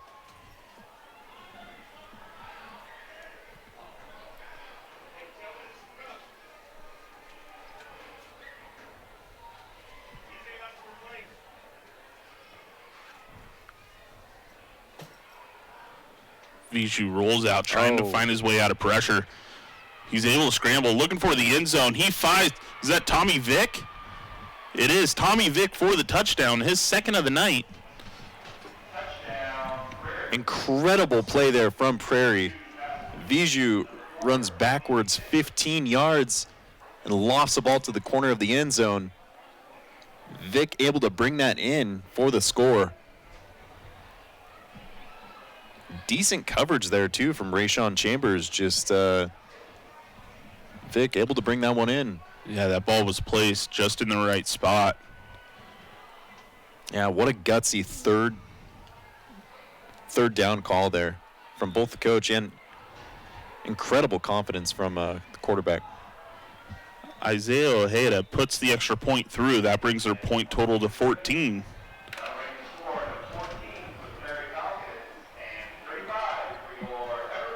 Here's a good replay. Yeah, Viju does a great job to scramble outside of the pocket here. Looks downfield. Finds that Vick has a little separation from Rayshawn Chambers. Able to bring it in. Brings it down to a 3-score game.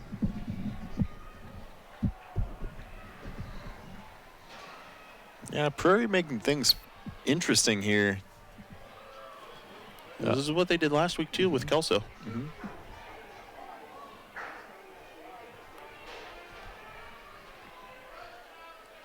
Keep in mind, I mean, Evergreen won't be fooled by the onside kick again, surely. But Prairie is capable of doing it. Yeah, I mean, and if it comes down to execution, if they can execute, I mean, I think part of it, the one that they recovered in that first half, part of it was absolutely surprised, but at the same time, they executed it extremely well. And look at this, too. Evergreen knows they're bringing 9 guys in within 10 yards of each other. It's like the only ones back to receive for the Plainsmen is Sarion, and it looks like also it is it Adrian Bolkikov? No, I'm sorry, that's Malachi Hodges back to receive for the Plainsmen. They're standing on or near the 20.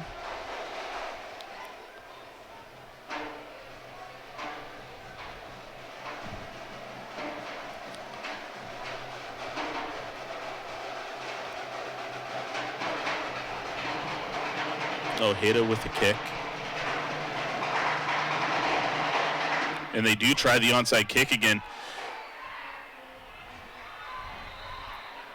Prairie's acting like they've recovered the football. Ryan, what's the old saying about fool me once? What an incredible turn of events here yet again. And the Falcons do recover the football. It looks like the ball didn't go 10 yards, but the Plainsmen came out to meet it, and they just weren't able to secure it. It's like the officials are talking about it to make sure that they get this call right. And it is Falcon football. Wow. Wow. Look at this replay here. So another great onside kick by Ojeda. That was Rayshawn Chambers just not able to secure it. He blocked it. I don't think he realized that it was still under him as he started to get up. Yeah, Prairie with another opportunity here. Let's see if Devin Viju can recreate some of that magic from the last drive. Viju looking deep, looking for Tommy Vick. Vick unable to bring it in. It's great defensive play there by Rayshawn Chambers. Yeah, so close but so far for Prairie. I like that play call. Go after him right away.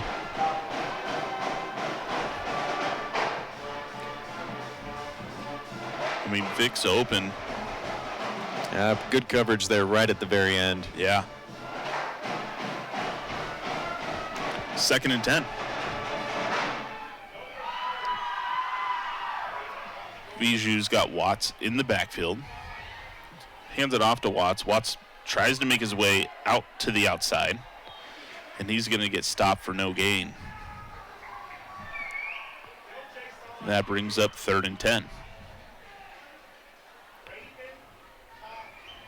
The Viju to Kimball connection has been pretty solid here on 3rd down. Let's see if they try that again or try to put the ball in Tommy Vick's hands.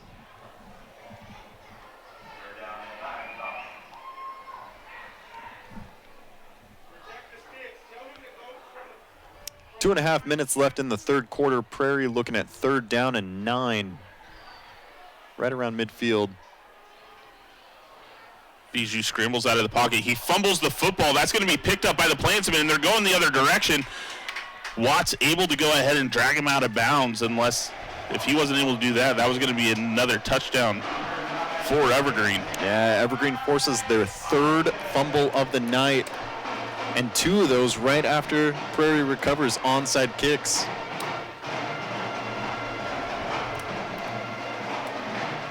See, I mean, Viju is scrambling, and he just gets it knocked loose. Yeah, it looks like Darren Schmidt got a hand on that.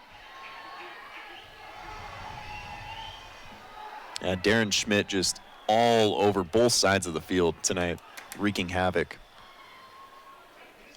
Dre Zink, the one able to go ahead and bring Hodges out of bounds after that fumble recovery. Now we're going the other way. Baum hands the ball off to Cyrus Fawcett Sadri. And he picks up a yard. That brings up 2nd and 9. Looks like no gain, 2nd and 10.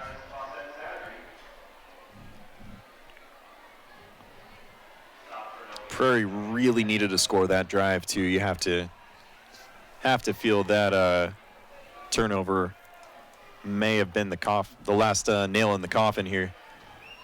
Baum holds on to this one. He scrambles up the middle, and he's going to go down on a knee. He's going to be able to pick up, looks like a 1st down, as he is spotted at the 29-yard line. Now that's something we haven't seen a ton from Baum, mostly because he's just so good at throwing the ball, but being able to see him run too.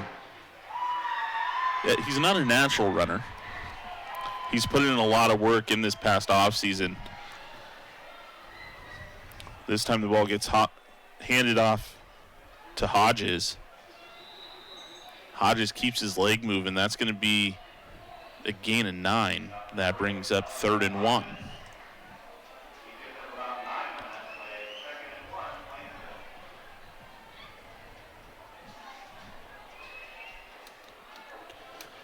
Hodges checks out of the game. Fawcett Sadri checks in.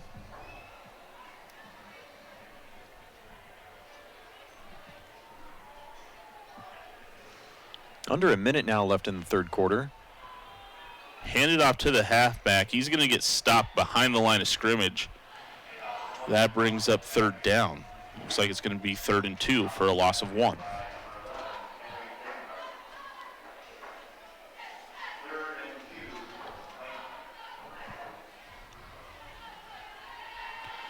Isaac Toon checks out of the game for the Falcons after he lost his cap. He's got to set out a play. Malachi Hodge is going to stay off the field here for another play, too. Give him another minute to recover. Baum keeps this one. He scrambles up the middle. He's going to get enough for the first down. He's ultimately brought down right at the 12-yard line. Yeah, great fake handoff there. Everybody on Prairie was fooled.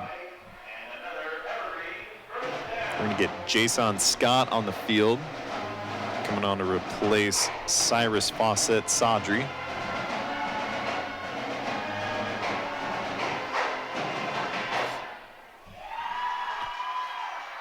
That's going to end the third quarter here.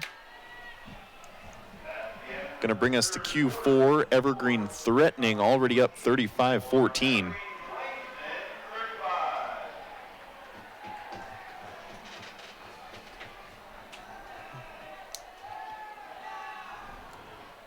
Yeah, seeing what Prairie could be is almost a little frustrating.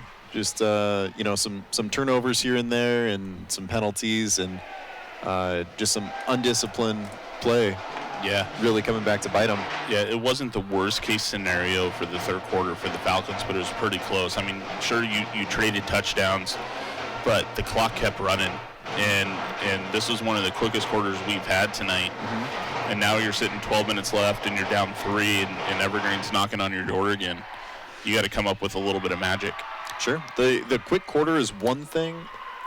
When you recover the onside kick, as soon as you lose that fumble, that you can't let that clock run. That's going to really, really come back to bite him here. But Evergreen, once again, man, just defensively stout and unstoppable back there.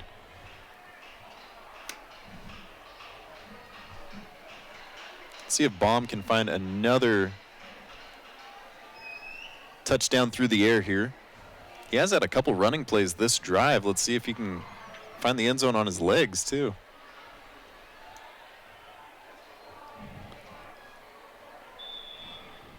Baum's got Hodges with him in the backfield. Hands the ball off to his halfback. Hodges makes his way around the corner and into the end zone for another Plainsman touchdown.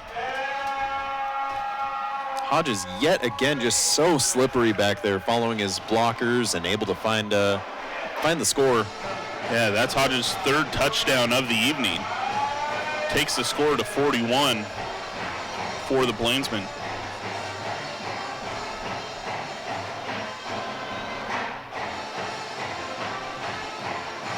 Jose Suarez coming out for his 4th field goal attempt of the night, 5th field goal attempt of the night.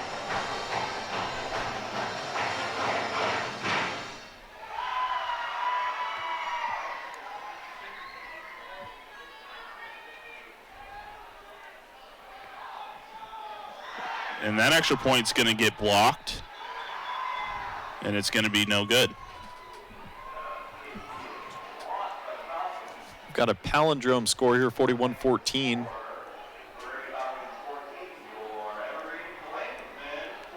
Look at that sunset, too. Beautiful Friday night here, Vancouver, Washington. You don't get many of those in October. No, we'll take them while we can get them.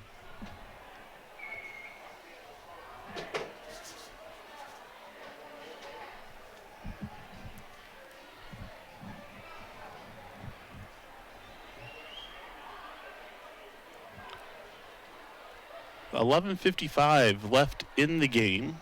Evergreen leads this one 41-14 over the Falcons as the Falcons set up to receive after an Evergreen touchdown. It was Malachi Hodges' 3rd of the evening. Darren Schmidt has 2 touchdowns on the evening. Yeah, Evergreen doing all of this without Damian Perez. A couple of names you mentioned tonight, Schmidt, Hodges, Jason Scott, all seniors for Evergreen. But Jaden Baum, still just a sophomore, really under control at the quarterback position.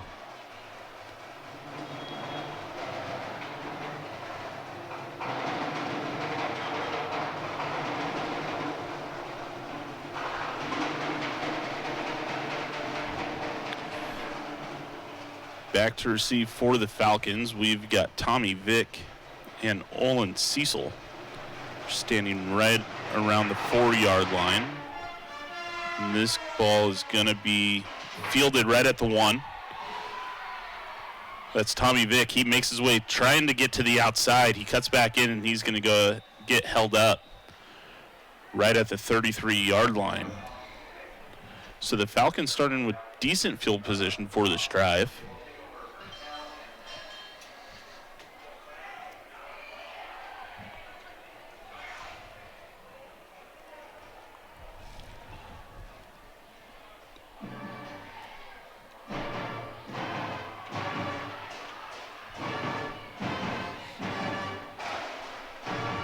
Falcons are going to have to strike quick if they want any chance to go ahead and close this deficit. They're certainly capable. We have seen them score a 68-yard touchdown already. It can happen. First time the Falcons run 2 out of the backfield.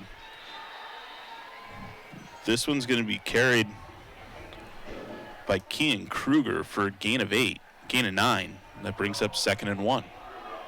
Kendrick Johnson looked like that was in on the tackle, bringing him down just before the first down marker. Looks like Kruger goes and checks out.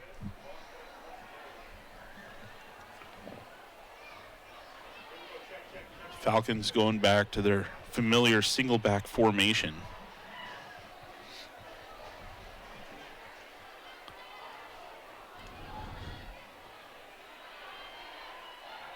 Bijou finds Tommy Vick. And that's going to be enough to move the chains as the Falcons move into Evergreen territory. And again, Vick just wide open. Not a single Plainsman within maybe 6-7 yards of him.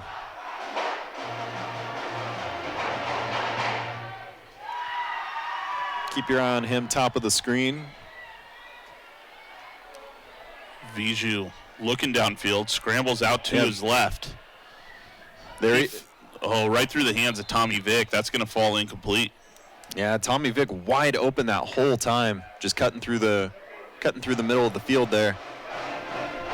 Bijou just unable to find the angle to get it to him.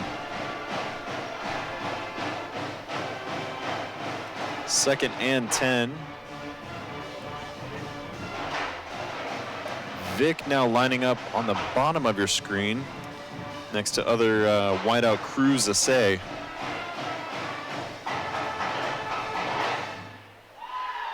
This one's handed off to Vick. Vick tries to get around the corner, and he's going to be brought down with no gain. Evergreen looks like they're saying they recovered another fumble. Does not look like the refs see it the same way. But they are going to get together for a discussion. Let's see if Evergreen recovers their 4th fumble tonight.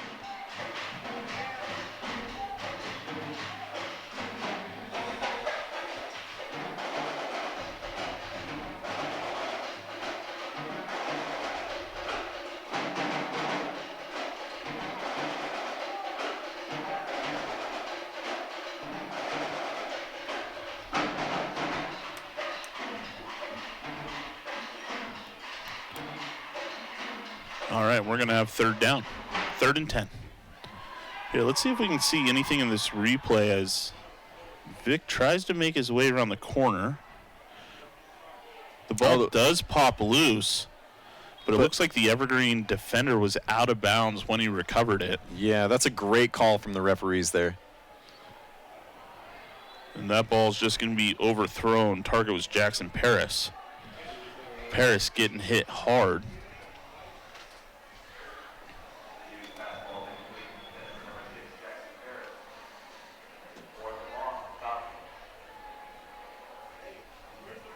We saw a similar play in the first quarter early on where that was called pass interference.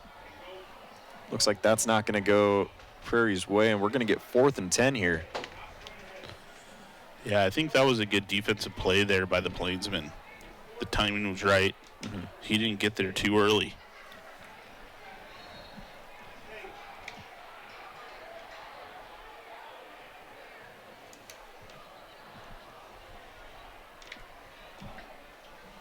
All right, 4th and 10 coming up for the Falcons.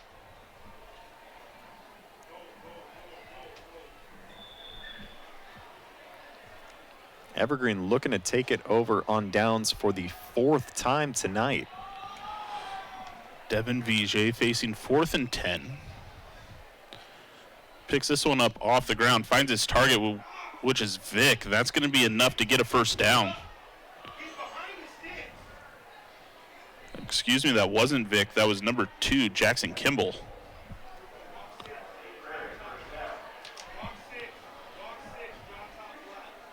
Yeah, Kimball doing a great job making sure he's beyond the line to gain. Get his team a fresh set of downs. Yeah, big 4th down conversion there for the Falcons.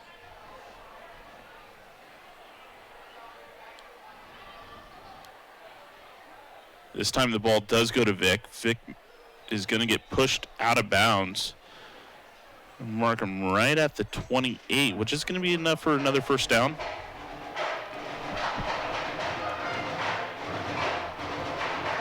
Yeah, all of a sudden Prairie looking to string a couple big ones together.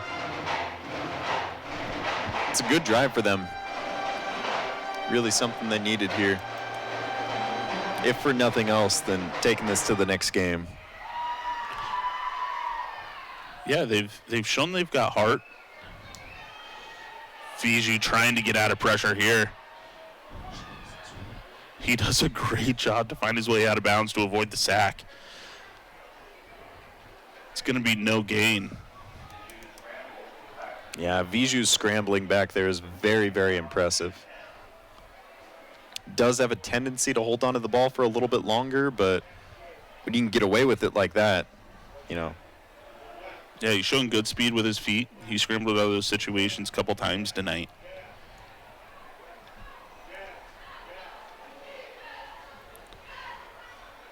And he's not going to be able to get away with this one. And that's going to be another fumble. They are going to go ahead and call him down. Yeah, that is going to be a 18-yard loss. It's not going to be quite that much, it looks like. Only going to bring him back 10. Yeah, they're going to mark him. They're going to spot the ball right at the 33-yard line. That turns it into 3rd and 21.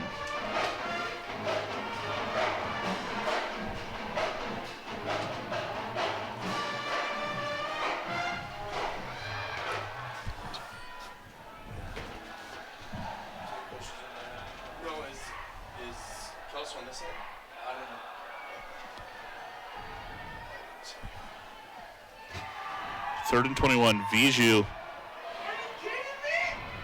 trying to find an option. Nobody available. He stays in bounds. We are going to get a flag here. Yeah, it looks like he did step out. We'll see what the flag call is. Another good scramble there from Viju.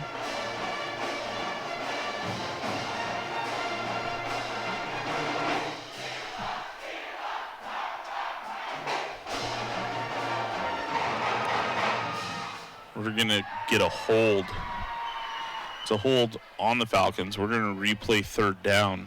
He's going to take it back 10 yards from the spot of the foul. Let's see if we can't see this replay here. Viju does. Oh, that's at the sack. I was certainly down, though. Oh, yeah. Yeah. Well, He might not have been. Yeah, that referee definitely didn't have the right angle to see that, and we do have the luxury of replay. And slow-mo and everything else. Well, that's going to be a timeout for the Falcons as they face, it looks like Evergreen declined the penalty. That brings up 4th down. 4th and 17. And we've seen Prairie do this before. We've seen him convert. Let's see what Coach Junior Miller's got up his sleeve here.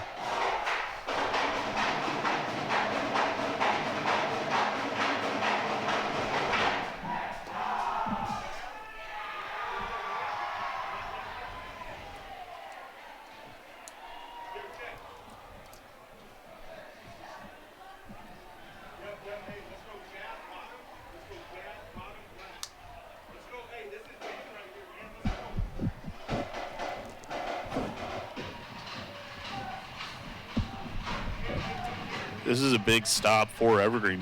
If they're able to go ahead and get a stop here, that's going to all but really solidify the win for them tonight. I mean, crazy things can certainly happen. But with just 8:35 left in the game and Prairie down, is that 3 scores?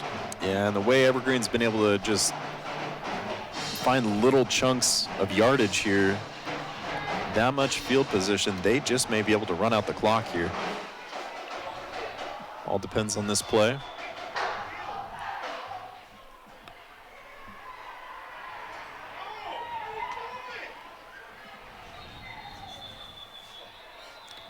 Some major confusion down on the field. Evergreen's going to call a timeout, which seemed like the right call.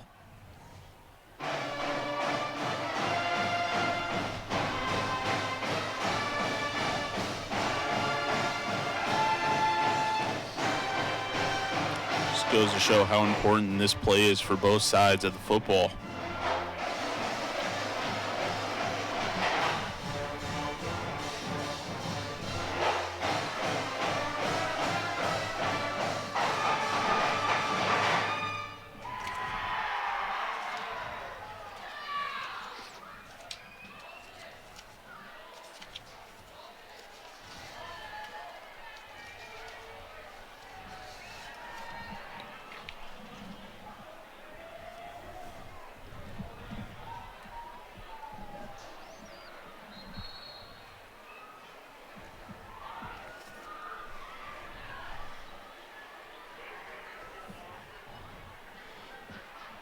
All right, and here we go again. 4th and 14.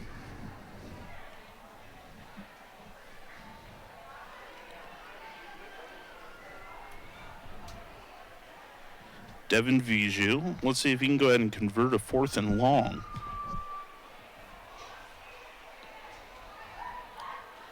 Viju stands in the pocket. He's looking, unable to connect with Jackson Paris, and that's going to be a turnover on downs for the Falcons. Just out of reach there, but great coverage from the Plainsmen.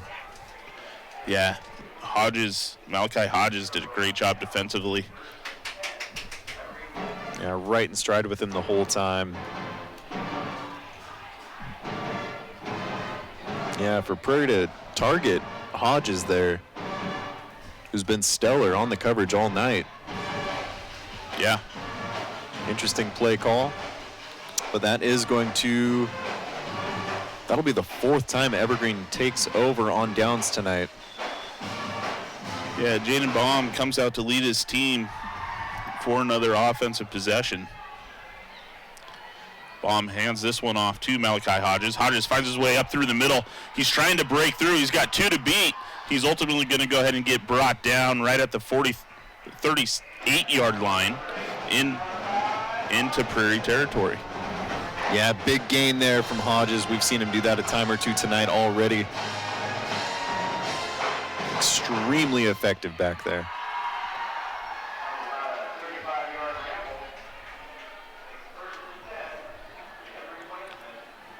He is going to take a seat. Evergreen says that may have been too good. Need to burn some clock here. Bomb drops back to go deep. He's looking for Terrence Sarion. That one's going to be just overthrown. It's going to fall incomplete.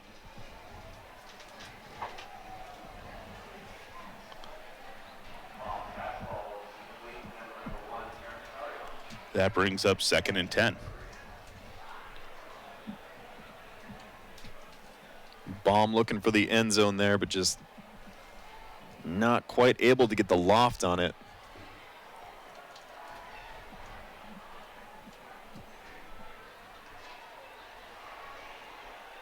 Bomb hands this one off to Fawcett Sadri.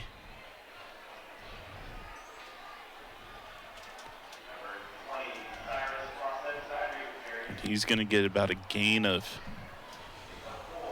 4. That brings up 3rd and 6. Fawcett Sadri checks out and checks in Jason Scott.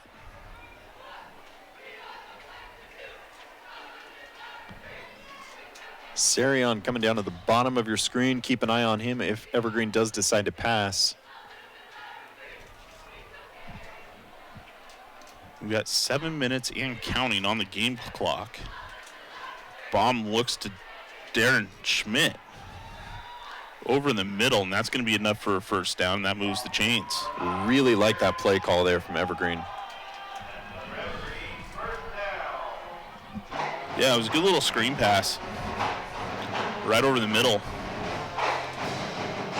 Yeah, and that was plan A. There was no plan B on that play. If that didn't work out. Yeah, I mean, Darren Schmidt is standing 6'6". Got plenty of height to get above any defender coming at him.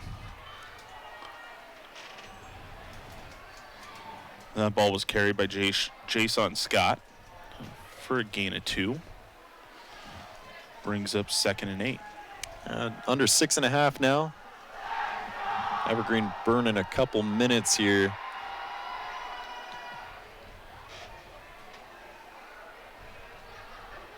Yeah, gonna let this clock run down for maybe another 10, 15 seconds or so. Yeah, 12 on the play clock.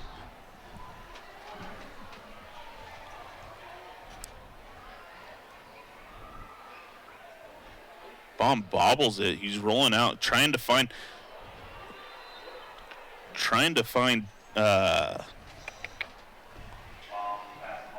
who was that? Adrian Bolkakov. Nearly picked off by Daniel Carbajal. Read him like a book, but just unable to get in front of it.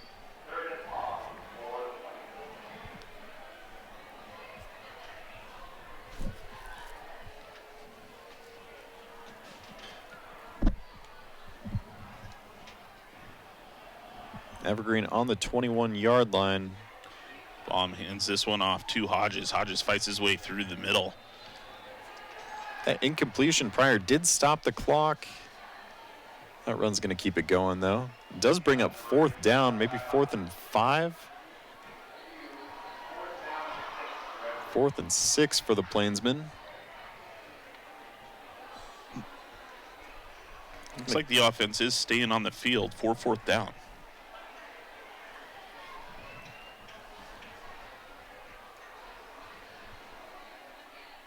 We do know the Evergreen field goal kicker is good from here. Not necessarily automatic with a couple misses tonight, but he is capable of it. Bomb looking for Sarion the entire way. That ball's going to get dropped, and it's going to be a turnover on downs for the Plainsmen. Go ahead. Sarion skies for it. Did get a couple hands on it, but just drops it right at the very end. Yeah, unable to bring it in. That results in a turnover on downs. The Falcons are going to take the ball over on their own 18-yard line. 5 minutes to go here.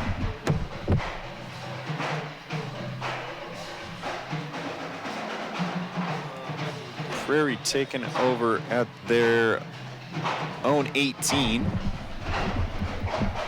There's the Evergreen band. And here's the Prairie Falcons getting ready to take the lead. I'm sorry, getting ready to take the field. Did you say take the lead? Nope. It's all good. Viju hands this one off to his halfback. He runs up the middle. He's going to get a gain of, looks like 6, maybe 7. That was Kean Kruger. That sets up 2nd and 3. I'm not sure why I thought taking the field gave you 28 points, but it's late. So It's late. We've got a whole nother game to go here, too. Stay tuned. Just 4.5 left in this one, but we do have Kelso versus Heritage after.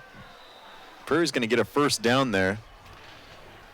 And it looks like we did have a new quarterback come in. That's Jace Belkoff coming in for the Falcons. He completes his first pass of the night.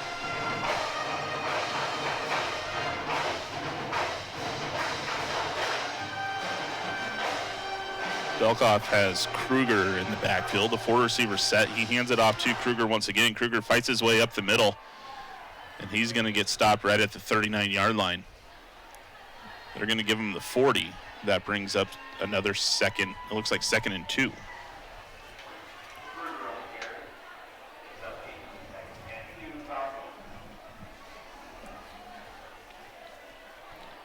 Belkoff, a sophomore for the Falcons. Getting some reps in. High snap again. Belkoff recovers. He is able to scramble out of it. Ultimately finds Daniel Carbajal. Little shovel pass is going to be good for -3 yards, give or take. That's going to bring up 3rd down. Looks like there's a flag on the play. We'll see what the referees decide. Looks like it's against Prairie.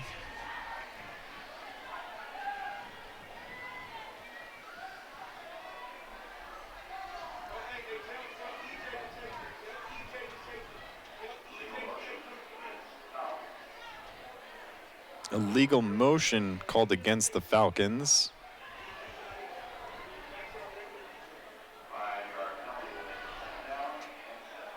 Gonna push them back a little bit more here.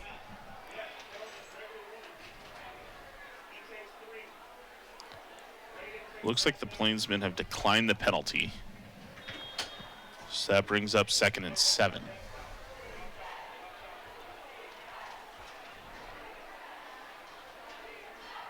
Belkoff hands this one off to Kruger once again. Kruger fighting his way through the middle, trying to find a hole. He breaks his way out to the outside, and it's a foot race now. He's down to the 30, the 20, the 10, and that's a touchdown for the Falcons. There are a couple flags right around the Prairie 40-yard line. Let's see what the call is. But that was a 65-yard score if things stand.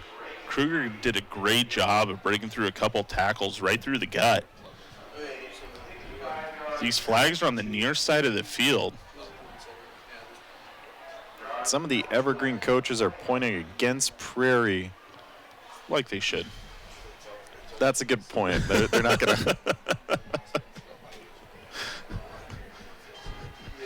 I mean, I'm sure all coaches are upstanding citizens, but I doubt they're going to be rooting for penalties against themselves. No, I think that was. I think that logic tracks.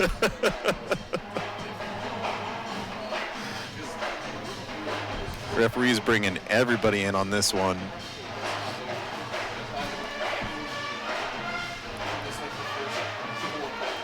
I mean, there's 3:07 left. Maybe now they're having the dinner conversation. I was just going to say, is one of them pulling up Google Maps trying to figure out where the closest Chili's is? We already told you guys, man, it's 420 miles away. All right, what do we got here?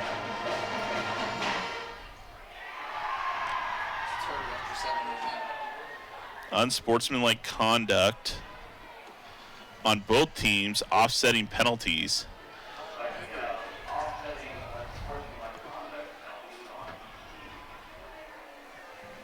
Let's see if we can. Here's the replay of Kruger fighting his way through the middle. I think the unsportsmanlike conduct is out of screen here. Yeah, but that's another good look at the run right there. Yeah, that's a great run by Kean Kruger. Malachi Hodge is just refusing to give up, too. Did gain some ground, but not in time. That is going to be a 65-yard score for the Falcons. They had a 65-yard run and a 68-yard passing score. Maybe they're saying he stepped out of bounds at the 10-yard line.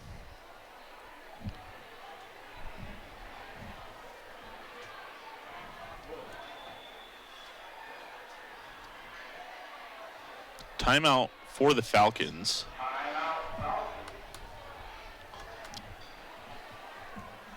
Yeah, we're going to get to the bottom of this one. Oh. Yeah, they did change the score back to 14 for Prairie, so they are going to say right around. Let's take a look at this replay one more time. Let's see if we can see if he steps out of bounds. Another look at it. Here's the unsportsmanlike down at the bottom of your screen that was offsetting. Once again, it's a great run by Kean Kruger.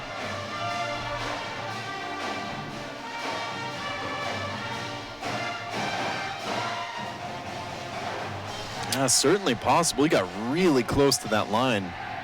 You couldn't quite tell, but regardless, it looks like Prairie's going to take the ball 1st and 10 on the 10-yard line. But what again, just another heads-up play from the referees who really have been superb tonight. They have. We've given them a little bit of a hard time, but they've been great tonight. Nobody has ever said those words either, but they've done an excellent job tonight. That time the ball aired out by Jace Belkoff. It's going to fall incomplete. That was a good defensive play there. There is a flag on the field. Let's see if this is going to go against the Plainsmen. We do have pass interference on the defense. So that should be half the distance to the goal. That's going to move the ball to the 5. Here we see a replay here. Looks like that's Brayon Hayes. Yeah, he just didn't turn his head to see where the ball was. Maybe that was the issue. So we're going to repeat first down. 1st and goal from the 5.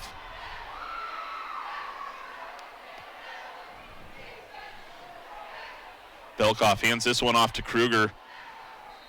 And he's going to get across the goal line for a touchdown. This time it does bring the score to 20 for the Falcons. Snip, snap, snip, snap. But at the end of the day, Prairie is going to get their 6 on the board. Kruger's not looking 100% right there. He looks exhausted. Yeah, he's been playing both sides of the ball consistently and ruthlessly. Isaiah Ojeda is going to go ahead and line up for the extra point.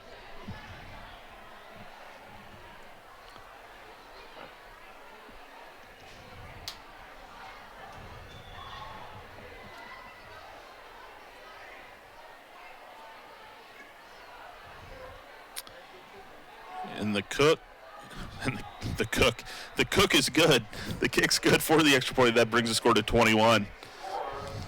We'll see a replay of that Kean Kruger touchdown. He was just able to roll over the defender and break that plane.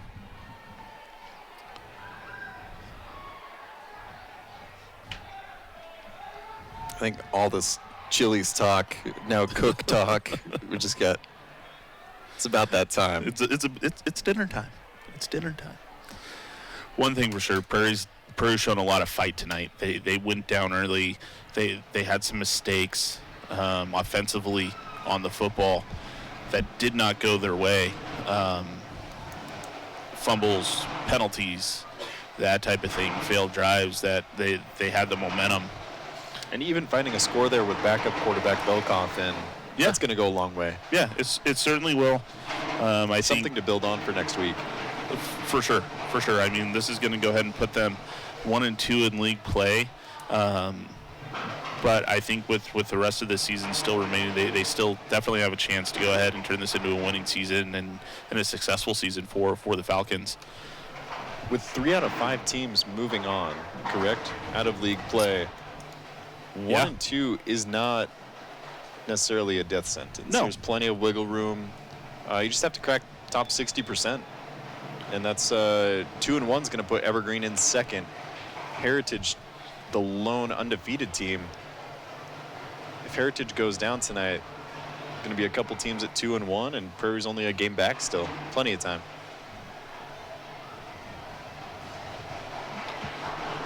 .257 remaining in the game. We've got the usual suspects looking to receive with Sarion and Hodges. This time it's going to be fielded, though, by Braden Roop. And you know what? After a couple of muffed onside kicks from Evergreen, that is the smart play there. Just recover it, go down. Let's not do anything silly. Let's just bring this one in. Yeah. Bring it home. Prairie does have 2 timeouts left. Each team has 2 timeouts left. We're sitting with 2:54 left. And it looks like we're going to get a new quarterback for the... Oh, we are not going to get a new quarterback for the Plainsmen.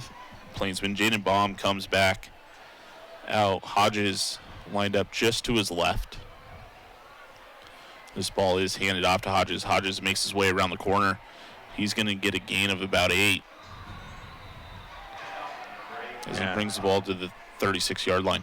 Hodges certainly over the century mark tonight with triple scores. The Falcons take a timeout. It's going to leave them with 1 remaining.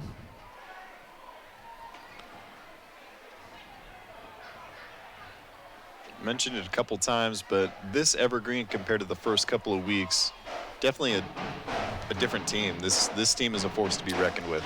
I think we've seen, I mean, not to contradict what you're saying, but I think we've seen a lot of the same philosophies in execution, or not execution. That's the difference. They've been able to execute tonight. Definitely. Right? They've really played a clean game of football. Very few penalties, very few mistakes, and that's been the difference between the team that we've seen tonight and the team that we saw in week 1 and 2. Sure.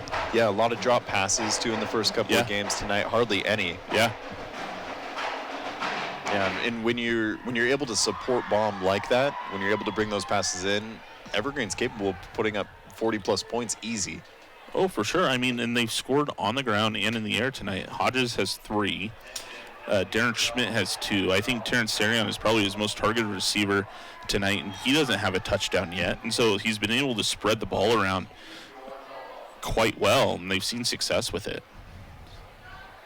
This one goes to Hodges again. Hodges is going to be stopped right at the line of scrimmage, if not lose a yard. Looks like, yeah, it's going to be no gain.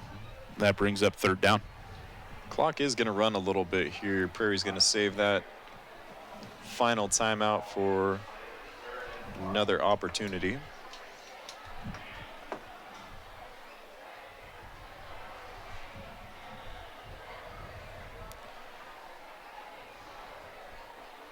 Evergreen's going to go ahead and use the full play clock.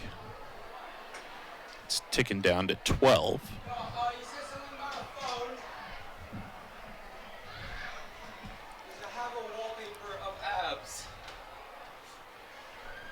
And they're going to run this down to 1 second on the play clock, then take a timeout as they set up 3rd and 1. Under 2 minutes here.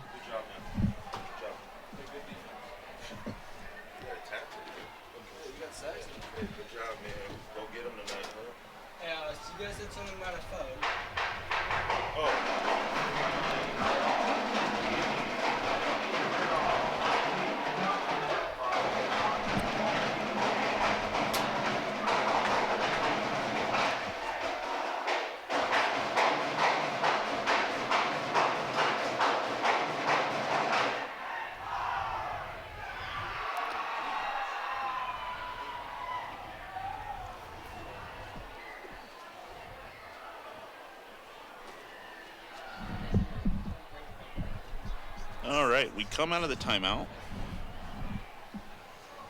Third down coming up here. 3rd and 1 for the Plainsmen.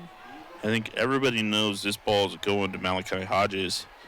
And there it does. He breaks his way around the corner. He gets enough for a first down and then some. He makes his way to the sideline. He breaks one tackle.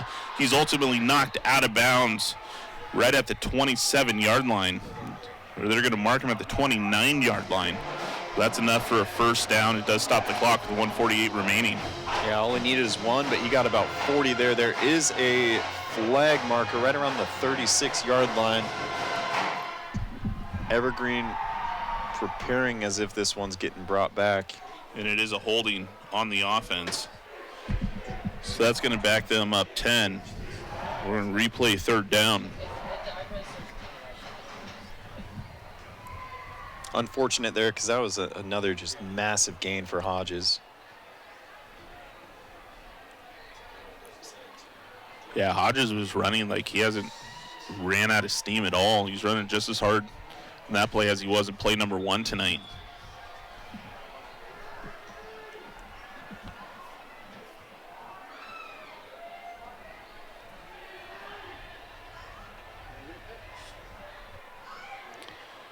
We give the ball to Hodges again. This time he gets a gain of about, they're going to mark him down right at the line of scrimmage. And that brings up 4th down. Prairie continuing to save that timeout, though. They're going to be left with about 42 seconds on the clock. He's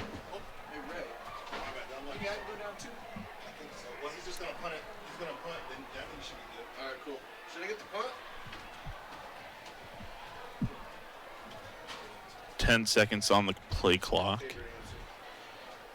Looks like Evergreen may ultimately end up taking the timeout here.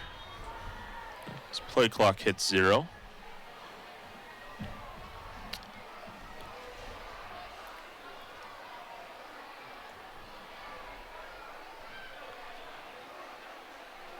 So as Evergreen probably takes their final timeout of the night. It was their final timeout of the night. Let's talk a little bit about our night game as it is. We've got Heritage and Kelso. Both are sitting 2-0 in league. Heritage 6-0 for the first time, I think, in program history. Kelso sitting 5-1. I think we're looking at a great game tonight. That's what it sounds like. Yeah, and this did not realize Kelso was also 2-0 in league. This is going to be one for the ages.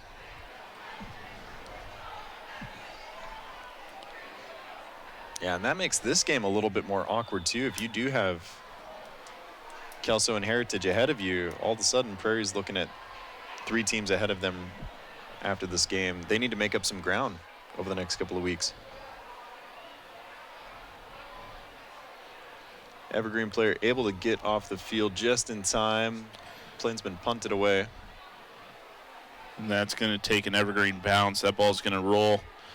Currently at the 35, it looks like it's ultimately going to be down at the 33-yard line. So the Falcons will take over the football on their own 33 with 32 seconds to play, down 20.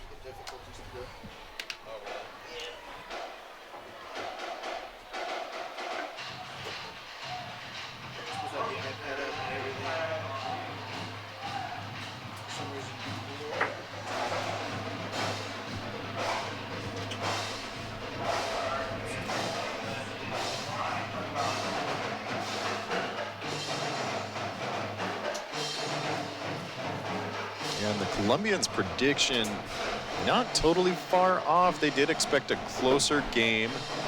Well, they thought Prairie was going to win. They did. But this is a high-scoring affair like the Columbian predicted. So not too far off, but just everything they predicted was wrong. So.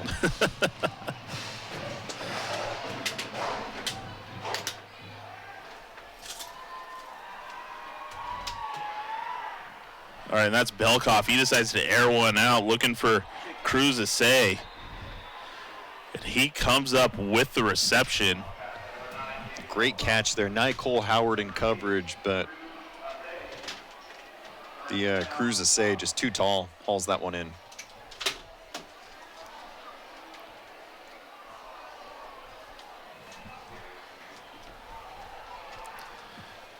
Belkoff looking downfield again. Looks for Essay. And that ball's going to be intercepted.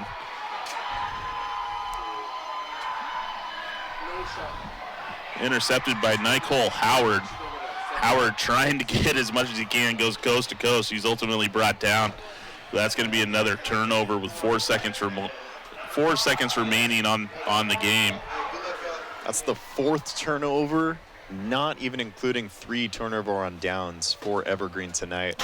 That is, that's one that Nicole Howard, he got fooled the first time, was not going to let it happen again. No. 4 seconds remaining. Evergreen with the ball. Yeah, as Baum kneels this one out to finish the game, that's going to wrap it up for us tonight. It's going to be a final of Evergreen 41, Prairie 21. It was a good game, Kyle. We're looking forward to our night game tonight. Stick with us. We'll be back, and after a 20-minute mandatory warm-up period for Heritage and Kelso. Should be a real fun one here. And that is final. Thank you so much for watching Comcast Channel 328 and online at the Evergreen Public Schools YouTube channel. Come join us in 20 minutes. I'm Ryan Vassbinder for Kyle Bleeke. We'll see you in a few.